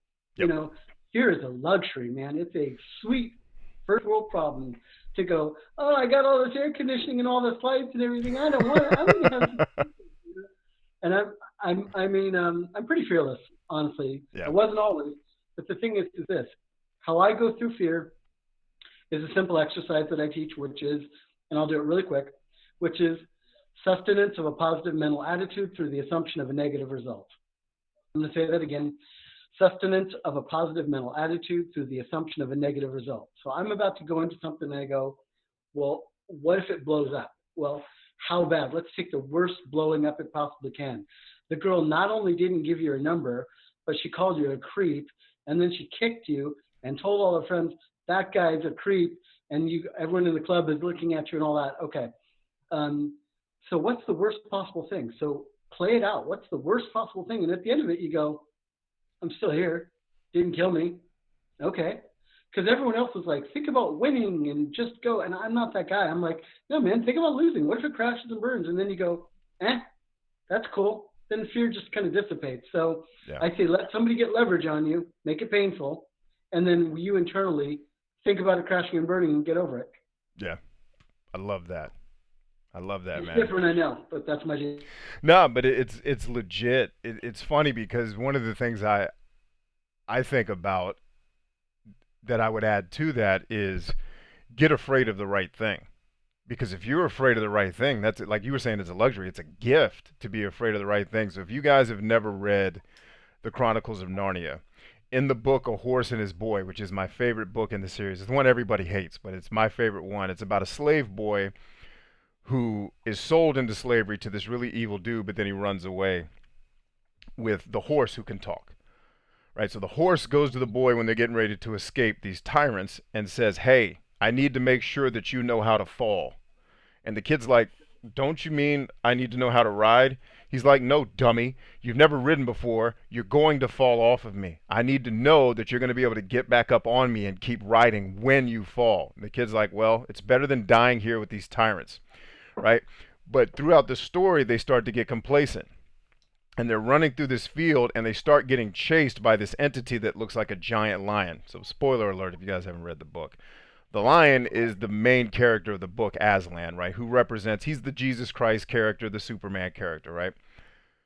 And so what you find out at the end of the book is Aslan has been chasing them as this giant lion that wants to eat them. But when you get to the end of the book, he's like, "I wasn't going to eat you. I was chasing you to make you afraid to run toward the thing that you needed to have."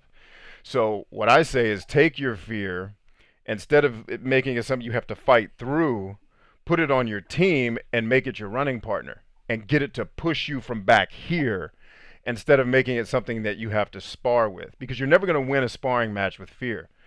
You just got to, you take fear and say, "Okay, you want to fight? Good. Let's see if you can outrun me." And then you get it to push you through. And so the fear, the being afraid is always going to be there, but you do it anyway. And then what happens is you become more and more desensitized to the fear because you live with it. Just like being in combat, your first day getting shot at sucks. It's terrifying. Like I remember we heard on the radio they just shot a bunch of Scud missiles at us. It's like, well, oh shit, that's gonna suck. But then after about 7 days of getting shot at, you guys have heard the story where I was asleep on the back of my Humvee watching a firefight break out. Like, oh, look at that. They're shooting at you. Just, it's not that I'm not afraid to die or I'm not, it's just I've been around this thing that's scary for so long that I've built up calluses to it and I can operate despite the fact that it's there. Too many Does of the you are person trying who to asked get you, rid of fear before you act, and that doesn't happen. It doesn't exist. does the person who asked you about fear, does that resonate, these tips with making fear your ally, as Bryant said, and considering the worst case? And I mean, did that help them to, take action? That's what. Yeah. So did that help you to take action, Tony? And then Terrence came back and said, "Really appreciate all the advice." Yeah, man. Let's see. Big Bone says, "What if going through all of that intensifies the hesitation through the worst case scenario?" So they've done the thing where they simulate the worst case scenario, and now they're more anxious and less likely to take action. How do you deal Doesn't with it? happen. Yeah. Let me explain. I talked to a girl. What happened? So let's role play. Brian, you and I can role play, right? Yeah. So give me a fear thing that you say, I have some fear about it. Let's just go do it. So give me an example, something that you have some nervousness about. Nervousness. Uh, okay. Let's do a big one. Like having to go do a financial presentation to get investor dollars. Okay. So you go there and you just bomb. You just spiral. It's on fire. Everyone's looking at you like a dummy. What happens then? Well, see, I can cheat because I know the answer to the question. well, what would happen for me is I have a choice. Either I can tuck my tail between my legs and go home, or I can just say, "Okay, got knowledge, learned, Yeah, but good." worst case, what happens? Worst case. Oh, worst case. So worst case is I get cussed out, I get called stupid, a racial Yeah. slur, And then um, what? huh? And then what? And then I don't get the money, And which then what? means now my business is not funded. I got to go look for money elsewhere. And then what? And then they insult my mom, my Yeah. children, my Yeah. lineage. Yeah. And then what? And then it's you run out of then what's. Yeah, that's it. And then what for me is you're right where you started. No money, so now you got to get back into it. Oh, I think Kip froze up on us. We'll wait for him to come back on while he's getting back in the groove. Okay, there he is. Sorry, we froze up for a while. I don't know what Yeah, that's about. it's just the internet, man. It's the way it goes. Okay. But yeah, so the and then what's you eventually run out of them. Yeah, so I would challenge whoever asked you that you didn't go through all the and then what. Right. You got stuck here. You didn't go all the way down, because when you get all the way down, you go, man, there's a roof over my head. I've got food. I'm not dying. No one's sitting in the Right. club. I'm okay. Yeah. Like worst case scenario, you end up homeless after your business venture, but then you realize, oh, I live in America. There's places Yeah. where I can seek shelter and they'll feed me. Yeah. It's not And India. there's a lot of people because I deal with business people. I get the fear of that kind of stuff Yeah, all the time. And when I take people through it and everything, I go, you got to be careful because maybe the best thing that could happen for you is to wipe everything out. So you go, oh, that's no big deal. And rebuild it back up. And rebuilding an empire is fun, you yeah, know? So absolutely, there you go. absolutely. Tony says yes, it did. Awesome, cool, man. All right, I have actually caught up to the comments. You guys have any other questions for us? Let's do a last call for questions, man. We've had an awesome time tonight. I want to thank all of you for being here. I can't thank Kip enough for giving 2 hours of his life. If you guys do not understand how valuable this gentleman's time is, so um, just know that you have been given a serious treat tonight. That you typically, and I tell you guys this all the time, and it's not marketing speak. It's not horse shit. There are people in the world who do what Kip and I do, who will charge you upwards of $15,000 to $30,000 to have these conversations. I've been in the rooms with these guys, right? And they'll bring every celebrity known to man to help them sell the shit, and then pay them on the back end, right? So understand the value of what you guys are getting from everything. And by the way, if you guys aren't following Kip Laughing Truth over on TikTok, you are missing out. Like right now, he's going through a series of how to start a business. And what I love about it the most is it highlights all the things I hated about trying to help fix big businesses, which is they overcomplicate everything because of ego, because of fear, because of whatever. And he just breaks it down very simply that this process does not have to be that complicated. Now, it's not easy, it can be difficult, but it's not complicated, right? So, I understand. So, if you guys make sure you're following Laughing Truth over on TikTok if you're not already, and I'm going to go ahead and type that in the comments section here so people can actually find it. And And when you do, if you want to reach out through, and I don't really know social media, Brian, I was away from that for a million years on my woo-woo quest, but if you want to send me a message on TikTok or email me stuff that you're just yamming on, I think it's really fun. It's fun to see what people are up to. I can say one thing really humbly, which I'm not humble, but I'm going to say this. I think I might have been wrong about social media because the number of people that are like the big wigs, the people that you're like, oh my God, that I've been able to reach out to and just connect with in an hour and talk to has blown my mind. In my old school days, getting a contact with that kind of a person was weeks of planning, getting through the gatekeepers, bribing the secretaries, doing all that stuff. And then it's just a funny thing. So I know that sounds like obvious to you guys out there, the young bucks who get this, but you're talking to a person that avoided it all. So I would love to help you guys out. If there's anything that you need, reach out to me, and it's fun stuff. yeah, and what's your email address for the audience so the people on the podcast can hear it after I upload that, but so the people Sure. on YouTube It's can really easy. It's Kip, K-I-P, at laughingtruth.com. Kip at laughingtruth.com. KIP at laughingtruth, all one word, .com. Let's see, what are the last questions coming in here? Um, Terrence says, that's what's at risk. What's at risk if I don't? And if that happens, what's at risk? After you get to the end, you realize it's not that bad.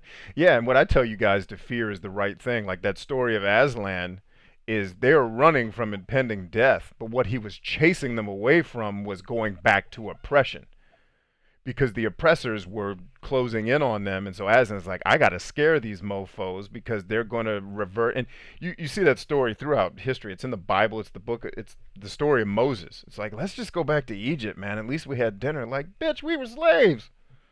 What's wrong with you? Let's see. Matt Johnson says, thanks, guys. Yeah, no doubt. So valuable. Tyler says, awesome stream, B. Congrats again, Tyler, on graduating from college, man. And don't downplay that. That's a huge deal, brother. Like, most people don't do that, just so you know. Let's see. Trevor Coburn says, do you guys have any tips on how to stop caring when influential people in your life say negative things to tear you down? What do you think about that, Kip? Well, so are they people that have you given them consent to be somebody that you should be vibing with?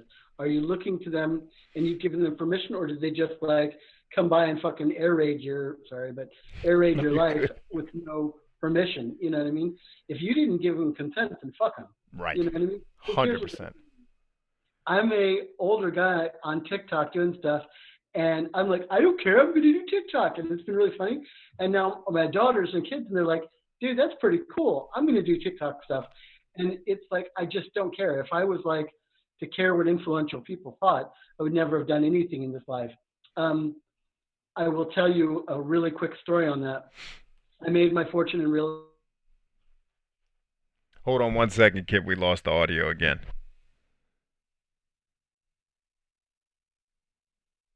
It'll come back on. 1 second. Yeah, the audio dropped again. Okay, sorry. So the last thing we heard you say was you made your fortune, and then it cut out. Okay, in real estate, because I was like, I don't know what to do with all this stuff. And you can either start a company and sell it, invest in the stock market, or invent something to break out of your socioeconomic class. And I'm like, I don't have those skills. And then the fourth way is real estate. So I started learning about real estate, and I'm making calls and everything. And this guy, I remember I was 22 and a half, and he took my head off. And he just was like, you freaking idiot. You don't know what the hell you're doing. And just ripped me apart. And I got off the phone and I cried. And I was like, what am I doing? What am I doing? But flash forward, by the time I was 24 and had 24 units, and then on, I ran into this guy down the road, and he's like, blah, blah, blah. And I was like, dude, come on. You would be, and I can't say any of the stuff that I said, but anyway, so I'm just saying, if you gave those people permission to tear you down, then they're coming at it from a space of love, and you need to listen to it and become better. Yes. If you didn't give those people permission to tear you down, then who gives a shit what they say? Middle fingers. 100%. And I love that, and I'll add to it. Once you finish the 30-day Change Your Life Challenge and you move up to the paid program, there is a lesson called Consider the Source of Your Criticism. Like, really think about, because the question was about influential people, right? So maybe someone that doesn't have the permission, but you look up to them, so you're kind of inclined to want to align yourself with them. And when they shit on you, I'm going to tell you right now, there are 0 people I know who are winning, who are taking time out of their life to shit on people, unless they're politicians. None. There are no winners on this planet that take time out of their day to go shit on somebody else who's doing better, the same, or worse than they are. It doesn't exist. So the example I used to give was, I don't remember how long ago, but I used to watch this woman who was the director of this organization that I used to consult just berate her people, and they'd cry. And I'm like, but consider, she's retarded. Like, the literal definition of that. Why would you take anything she says seriously? Because she's the boss? Like, I could train a chimpanzee to do this job better than her. And so when anybody that's shitting on you is in a bad place. Period. There is nobody like. And the problem is that the funny part about it is they're in a bad place, but they're so oblivious to their own condition that they don't even know they're in a bad place. Right. So really the best thing to do is to just ignore it and move on. And move on. Yeah, and take them off the pedestal, Trevor. Like you said, they're influential people. Stop letting them be that. Like, if The Rock walked in here right now, the guy everybody thinks I sound like I'd be awestruck to a degree, but it would be like, hey, sit down, Rock. Let's hang out, man, because I don't know the dude. Like, as far as I know, he may be a serial killer. You know what? That is so true. I got to just tell you, I mean, I was really lucky I started a restaurant. I've done a bunch of other stuff. But in my restaurant, I used to have a bunch of we're talking like $80, $100 million people come in all the time. And I just realized that there's no reason to be intimidated by everybody. I hope I haven't given the vibes off to anybody that I'm unapproachable, because I've been told, dude, you're kind of intense, you're kind of threatening a little bit, but no, man, if I do that, that's on me, and I can lighten up. But I mean, I really believe that everybody should be able to be spoken to as a human being. 100%. Nobody's that special. 100%. Like, I met Shaquille O'Neal back in '95. So he used to have his shoe on display at the World Foot Locker at the mall where I grew up. And he was there, I guess, doing a promotion. So he walks out, which, by the way, not as big as, now this is the 90s. He's huge now. But in the 90s, he wasn't as menacing as he looked on television. He was really tall, but he didn't take up a ton of space. And he came out of the store, and I just head nodded him, said, "Sup, Shaq?" And I kept walking. And I could see in his eyes, like, does this motherfucker not know I'm Shaq? And it's like, yeah, I know you're Shaq, bro. Like, peace. I got to go get some shoes. And part of it was subconscious. Like, it took me a second to realize, oh, shit, that was Shaq. But take these people off the pedestals that you put them on. They don't, and they would tell you, the good ones will tell you they don't deserve to be there, because if I haven't added any value to your life as a human being, I don't deserve the statue. Right. I just don't deserve it. So, and that's kind of a mental exercise that you're going to have to go through, because of course, if I don't know, I can't think of a celebrity that I would be completely awestruck by if they walked in. But it's just like, at the end of the day, the good ones will tell you they're people just like everybody else. So, and that same thought, you need to elevate yourself. Like, wait a minute, I'm a human. I have value. I bring something to the table. I bring something to the world. I may not be. I think The Rock is the most popular man in the world according to Time magazine or whatever. I may not be The Rock, but there is something I add value to the world. Otherwise, I wouldn't be here. Let's see. Uh, Petra says, "Do y'all know anything about gay culture?" It's a very generic question. I don't know that I would call it gay culture. I know several gay people who are near and dear to my heart. I don't know that I would bend them together as a culture, because culture assumes that there's a collective regard. And I can tell you, just like people say black culture or black community, it's not really a thing.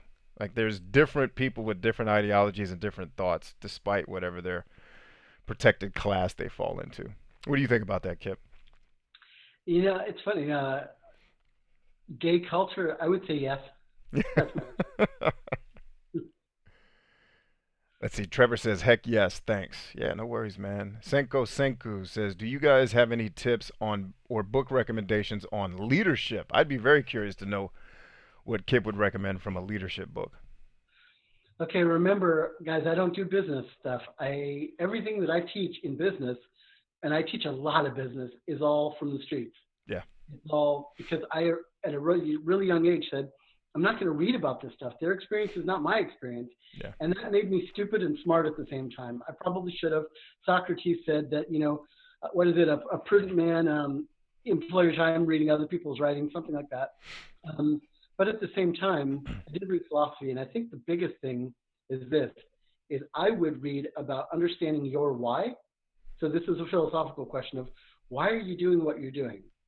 That's the first thing I would have you just don't read a book. Write this down. Why are you doing your business?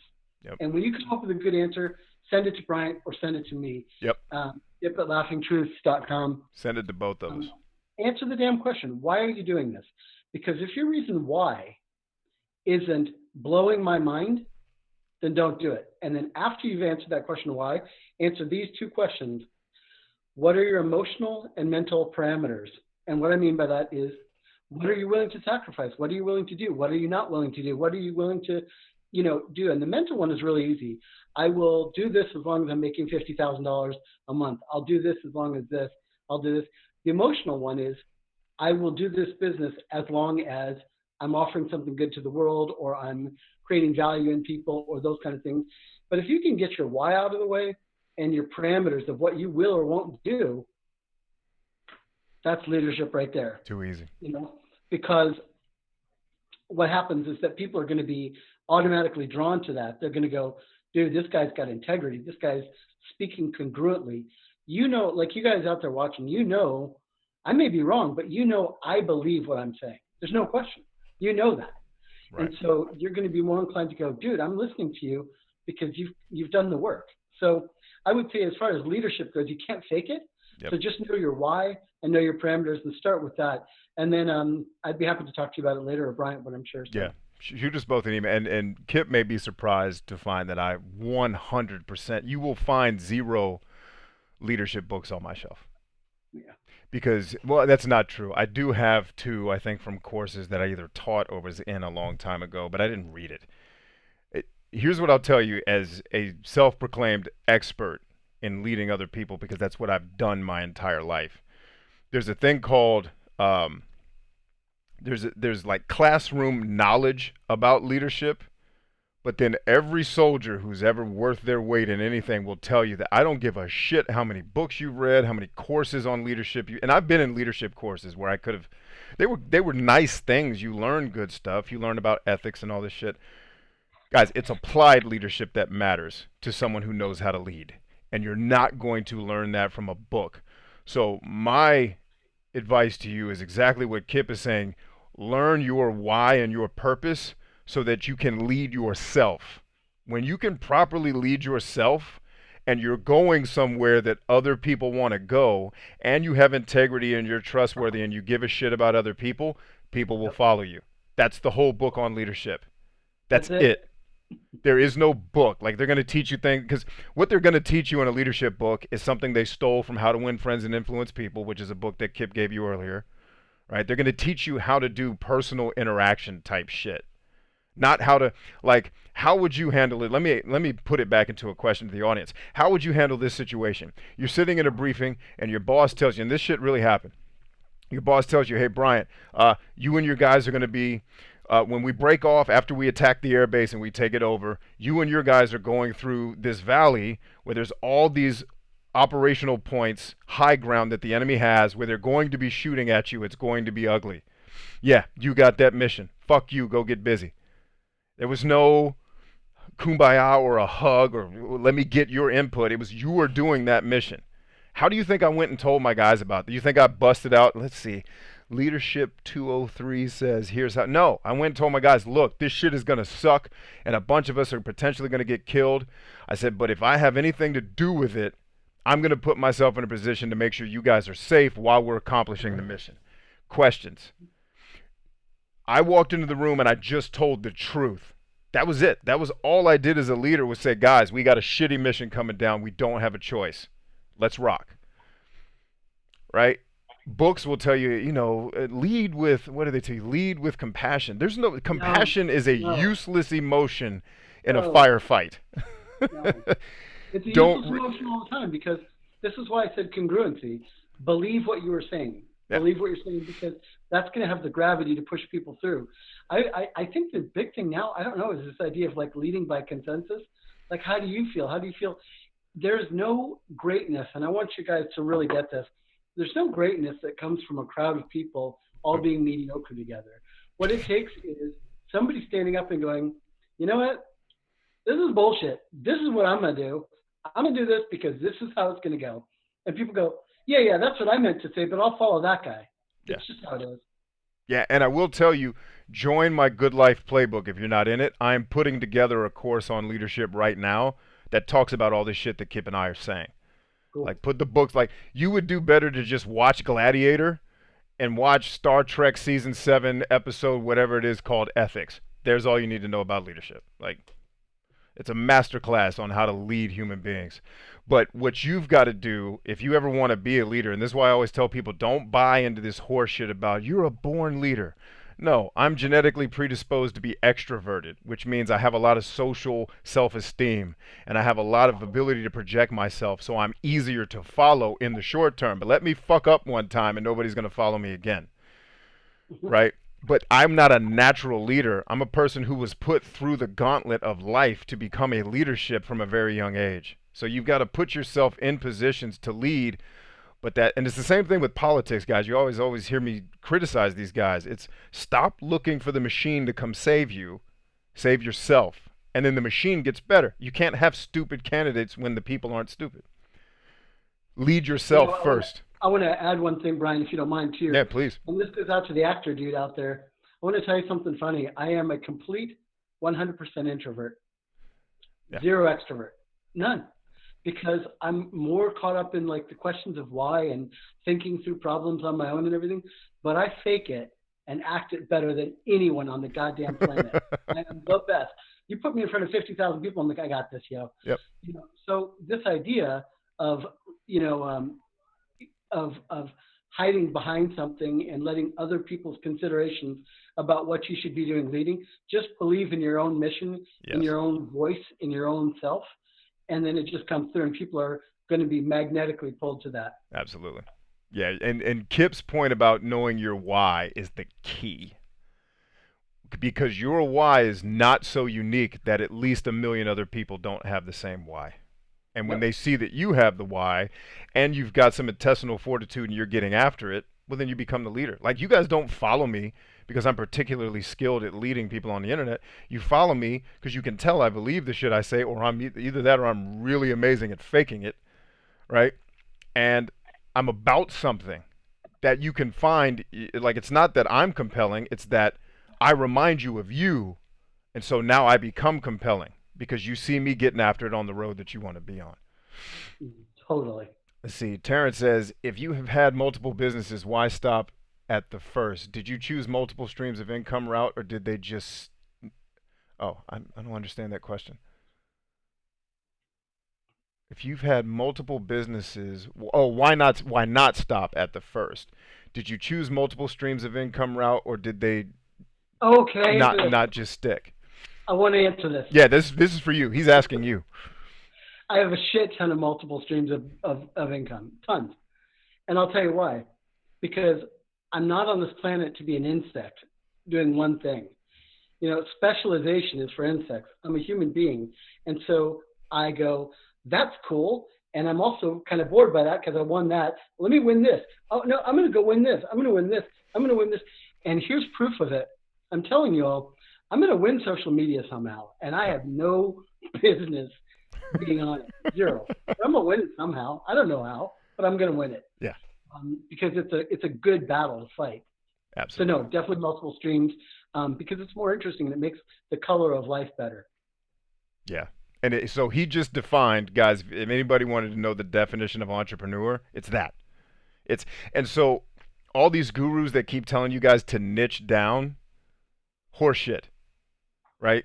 Like, if you want to start a marketing consultancy, you better just work with plumbers. Like, all right, stop. Like, do you guys know where niches come from?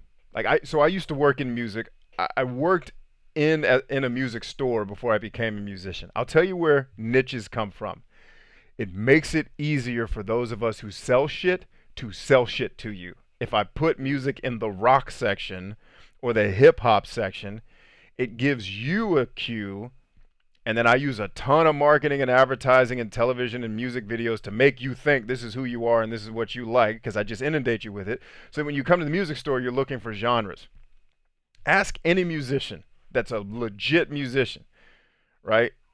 That, like, does Metallica only like heavy metal? No, absolutely not. So don't pigeonhole yourself with this kind of new age guru thing. And the reason why the new age gurus are trying to tell you to get so laser focused on one thing is because that's the easiest way they can get you results and then justify them charging you $15,000 for their course.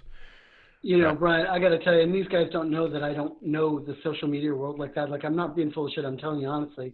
I'm a person who quit Facebook in 2008. Yeah. Was 2004. Sorry, was my last. Okay. So here's the funny thing, though. I just turned and I was like, "What? I don't get this on TikTok, this business stuff." And I turned to somebody and said, "Did you know all these people on TikTok talking about business are trying to tell you how to make money on the internet?" And they looked at me like, "Yeah." Like, they're not interested in you doing you and making money from your own jam Right. or off the internet. And so, dude, guess what? I'm the only one. I'm the only one on TikTok that is like, you do you. Let me make you win. Let Right. me do that. So that's the part that I'm jamming on. That's my niche. So Yeah. yeah, Exactly. the niche thing's bullshit. Yeah, I don't know anybody like even my first real business mentor. I can tell you guys, he's been in, he was an inventor. He's done everything. He was a computer scientist, inventor. I think he owned a radio station. None of these dudes just do one thing because it's boring. And an entrepreneur is by nature a thrill seeker. We get bored as shit really easily. And so do creative types. That's what I'll tell you. Those of you who are more on the freelancer, like musician, entertainer side, it's the same DNA. It's you would be completely bored if you had to make the same style of music every single time. And that's what happened to YouTubers was YouTubers had to keep making the same videos over and over and over, and then they burn out. Well, of course you do, because you're not that dude 24/7, right? There's more to you than that. Yeah. Let's see. Um, how does that jive with the one thing? So going to Queen's question, the one thing is about prioritizing what is important in the moment. It doesn't mean that you have to become. Now, I may be laser focused on one thing at a time, but it doesn't mean in the macro that, like, you're talking about streams of income, like, there's stuff all over the place that I get my hands into. You Right know, now, and I want to address that really quick. I want to make sure people don't think for a second I'm talking about multitasking yeah, because no. multitasking will never work. Instead, the way that I do it is like come up with a system, build it up, systematize it, productize it, commodify it, get it up and going. It's clipping along, and then I go, cool. Let me move somebody else into that. All right, cool. And now this. So there's nothing wrong with prioritizing, doing one thing at a time. That's Exactly. smart. But this idea of only ever doing one thing, I don't buy it. Yeah, me neither. Like, so I'll tell you guys, one of the things I got laser focused on that 30-day challenge, which is going to lead you to the Good Life Playbook, which leads a small percentage of you to want to work with me personally.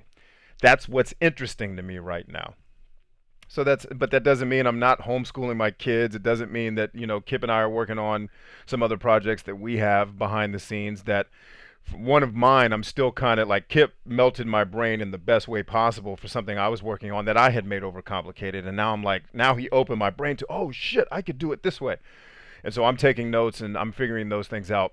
But I'm not multitasking, right? I'm doing one thing at a time. And I tend to work with things as they come up in the moment. Like if I get an idea, I might say, okay, how do I want to flesh this out? But the one thing is way more, if you're talking about Gary Keller's book, I assume that's what you mean. That's way more about what the military does so well, which is prioritizing what is important right now, today, in the moment. And what's the one thing that I could do that makes all these 20 things that I'm interested in work more efficiently and more easily? Right? It's not about saying I am going to be the world's best accountant forever. Like, unless that makes you happy, like if just doing one thing is your move, by all means. Let's see, Jolly or Terrence is saying I was referring to Kip's restaurant and real estate business consulting. Okay, so when it's self-sustaining, you move. He's asking once one of your streams of income is self-sustaining, do you move on to the next thing? So check this out. On that note, there's some things I don't have any regrets in life. I don't. It's crazy. I've lived a really great life, and part of that is making friends with death at a young age and having it sitting here all the time and recognizing, this is how it ends. So have a blast and own the Right. world. Um, but I did one thing which I thought about when I had my real estate empire and everything, owned a whole ton of houses and everything, lots of houses. I got bored of it, and so I sold them all.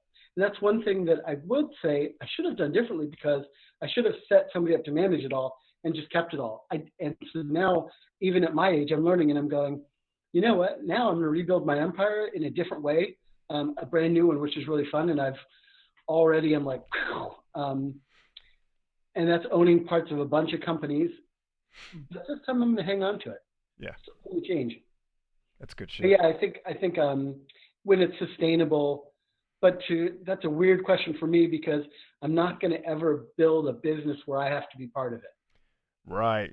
I And that want you to hear that. I don't ever build anything where I got to do the work because you don't want me working for you. entrepreneurs are the worst employees. I would fire my ass like that. Immediately. We suck at it, man. And it's very much um yeah, that was something that I've been learning in more recent years is most of us when we start the entrepreneurial path, what we're really trying to do is create a job for ourselves, not a business. Mhm. And that was what my first business was. I did well. I created a really well doing website job where I was doing websites for government agencies, government contractors, clothing stores, and I was killing it. I had more business than I could actually serve, and I did a good job, made some money. But then I realized this isn't sustainable if I really want, like, if I just want to build websites for the rest of my life, which I have no passion in websites, it's just something I was good at. And it was a way to start building something that was mine. But I had to learn and I'm still learning this process. And Kip's even been helping me with, nope, nope, you got to not be a part, like get out of there, And then, but there's some things where some of the stuff I'm building, I will be a part of because it's a thing that I love doing. If you So love it, do it. But, yeah, but the method of like being a slave to a business, I want to tell you guys about your viewers. So a company that I just worked with, he's a computer mastermind in a certain field, right? And so came to me with this thing, which was, here's my plan. It's $9 a month, and I'm going to do this work for people. And I was like, cool. But what if and over the next 3 weeks, he's now turned it into, it's going to be $250,000 a year easy. awesome. And he's not working in it. So that's the way that things can be. And if it sounds woo woo, reach out. I'd be happy to help somebody figure that out. But don't work in your business, guys, because otherwise, if you do, you've just created a job, not a business. Yeah, unless you want to create a job, then Yeah. If you're march an on. artist and if you love making pancakes, then you do you. Absolutely. All right, so last series of questions here, and then we're gonna go ahead and adjourn. Meraki Blueprint says, would you guys agree that money is truly valueless, meaning paper, and the U.S. monetary system, and we should use the dollar to invest in materialistic items such as land, gold, silver, which have the value, always been constant throughout history? Um, Yes and no. yes and no. Yeah. Can I answer You that? please. Yeah. Yeah, sure. I get it. Because paper is valueless. But guess what, my friend? Listen up. Gold is too. You're just not getting it. You think gold is special. It's a piece of metal. It's metal. And you believe it's valuable because it's rare. And that people think, oh, it's hard to find. Well, maybe not. Why aren't you investing in diamonds? Because everyone knows the diamond industry is a scam. And diamonds are worth about $50 a carat, really, right? Right. And the government, the dollar is only backed about faith in the government. So here's an idea for you. Let me really blow your mind. Stop thinking of, oh no, I'll invest in silver and gold because we know that you don't make any money of those. Here's why. It doubles in value. When do you sell it? When do you know to sell it? You don't. If you hang on to it, it goes back down. You're trapped in it. So how about this? How about if instead I reframe your question and say, how about if I agree with you, the dollar, I'm with you on that part. But what if instead you only put your money into things that you control? What does that look like? Yeah. I mean, no stock market, no gold, no silver. How about things that you control? Amen to that. And Terrence ends with, this has been an awesome live stream. Yes, it has. Let me go ahead and thank my illustrious guest. Kip, I can't thank you enough for being here, brother. You're an amazing human being, and I'm glad you made that decision to reach out to me because it has benefited the lives of me and my family and now my audience as well. To everybody who's watching here on YouTube, it's always a pleasure to come before you. Remember, I always say, and I do say this, I love you guys. And I mean that. It's not some romantic bullshit. It means that people like Kip and I are willing to do what it takes to help you go where you want to go if you're willing to put in the sweat as well. All Right. right. So this should go live for those of you who are watching on YouTube. This will take about 2 hours to process. I'll need to make some edits to it because there's some. The beginning of the video is always just me fumbling around, and I like to take that out. And then I'll get the audio edited probably tomorrow. I may upload this to the podcast early. Usually I do Mondays at 6 a.m. so I'm there in time for people's commutes because that's where people like to listen to me. But I think we'll go early because it's been about 2 weeks with all the stuff that's been going on with my family. Oh, by the way, guys, my wife does not have the coronavirus.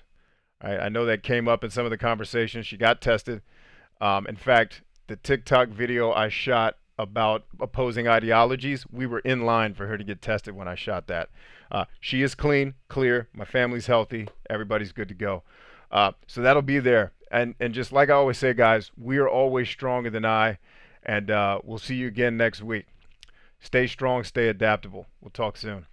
And then, Kip, I'm going to hold you here for 1 second. Sure. Thank you all. Yeah, thanks. Oh, and by the way, for those of you who are still here, that's Kip at laughingtruth.com and Laughing Truth over on TikTok. Make sure you guys give him a follow.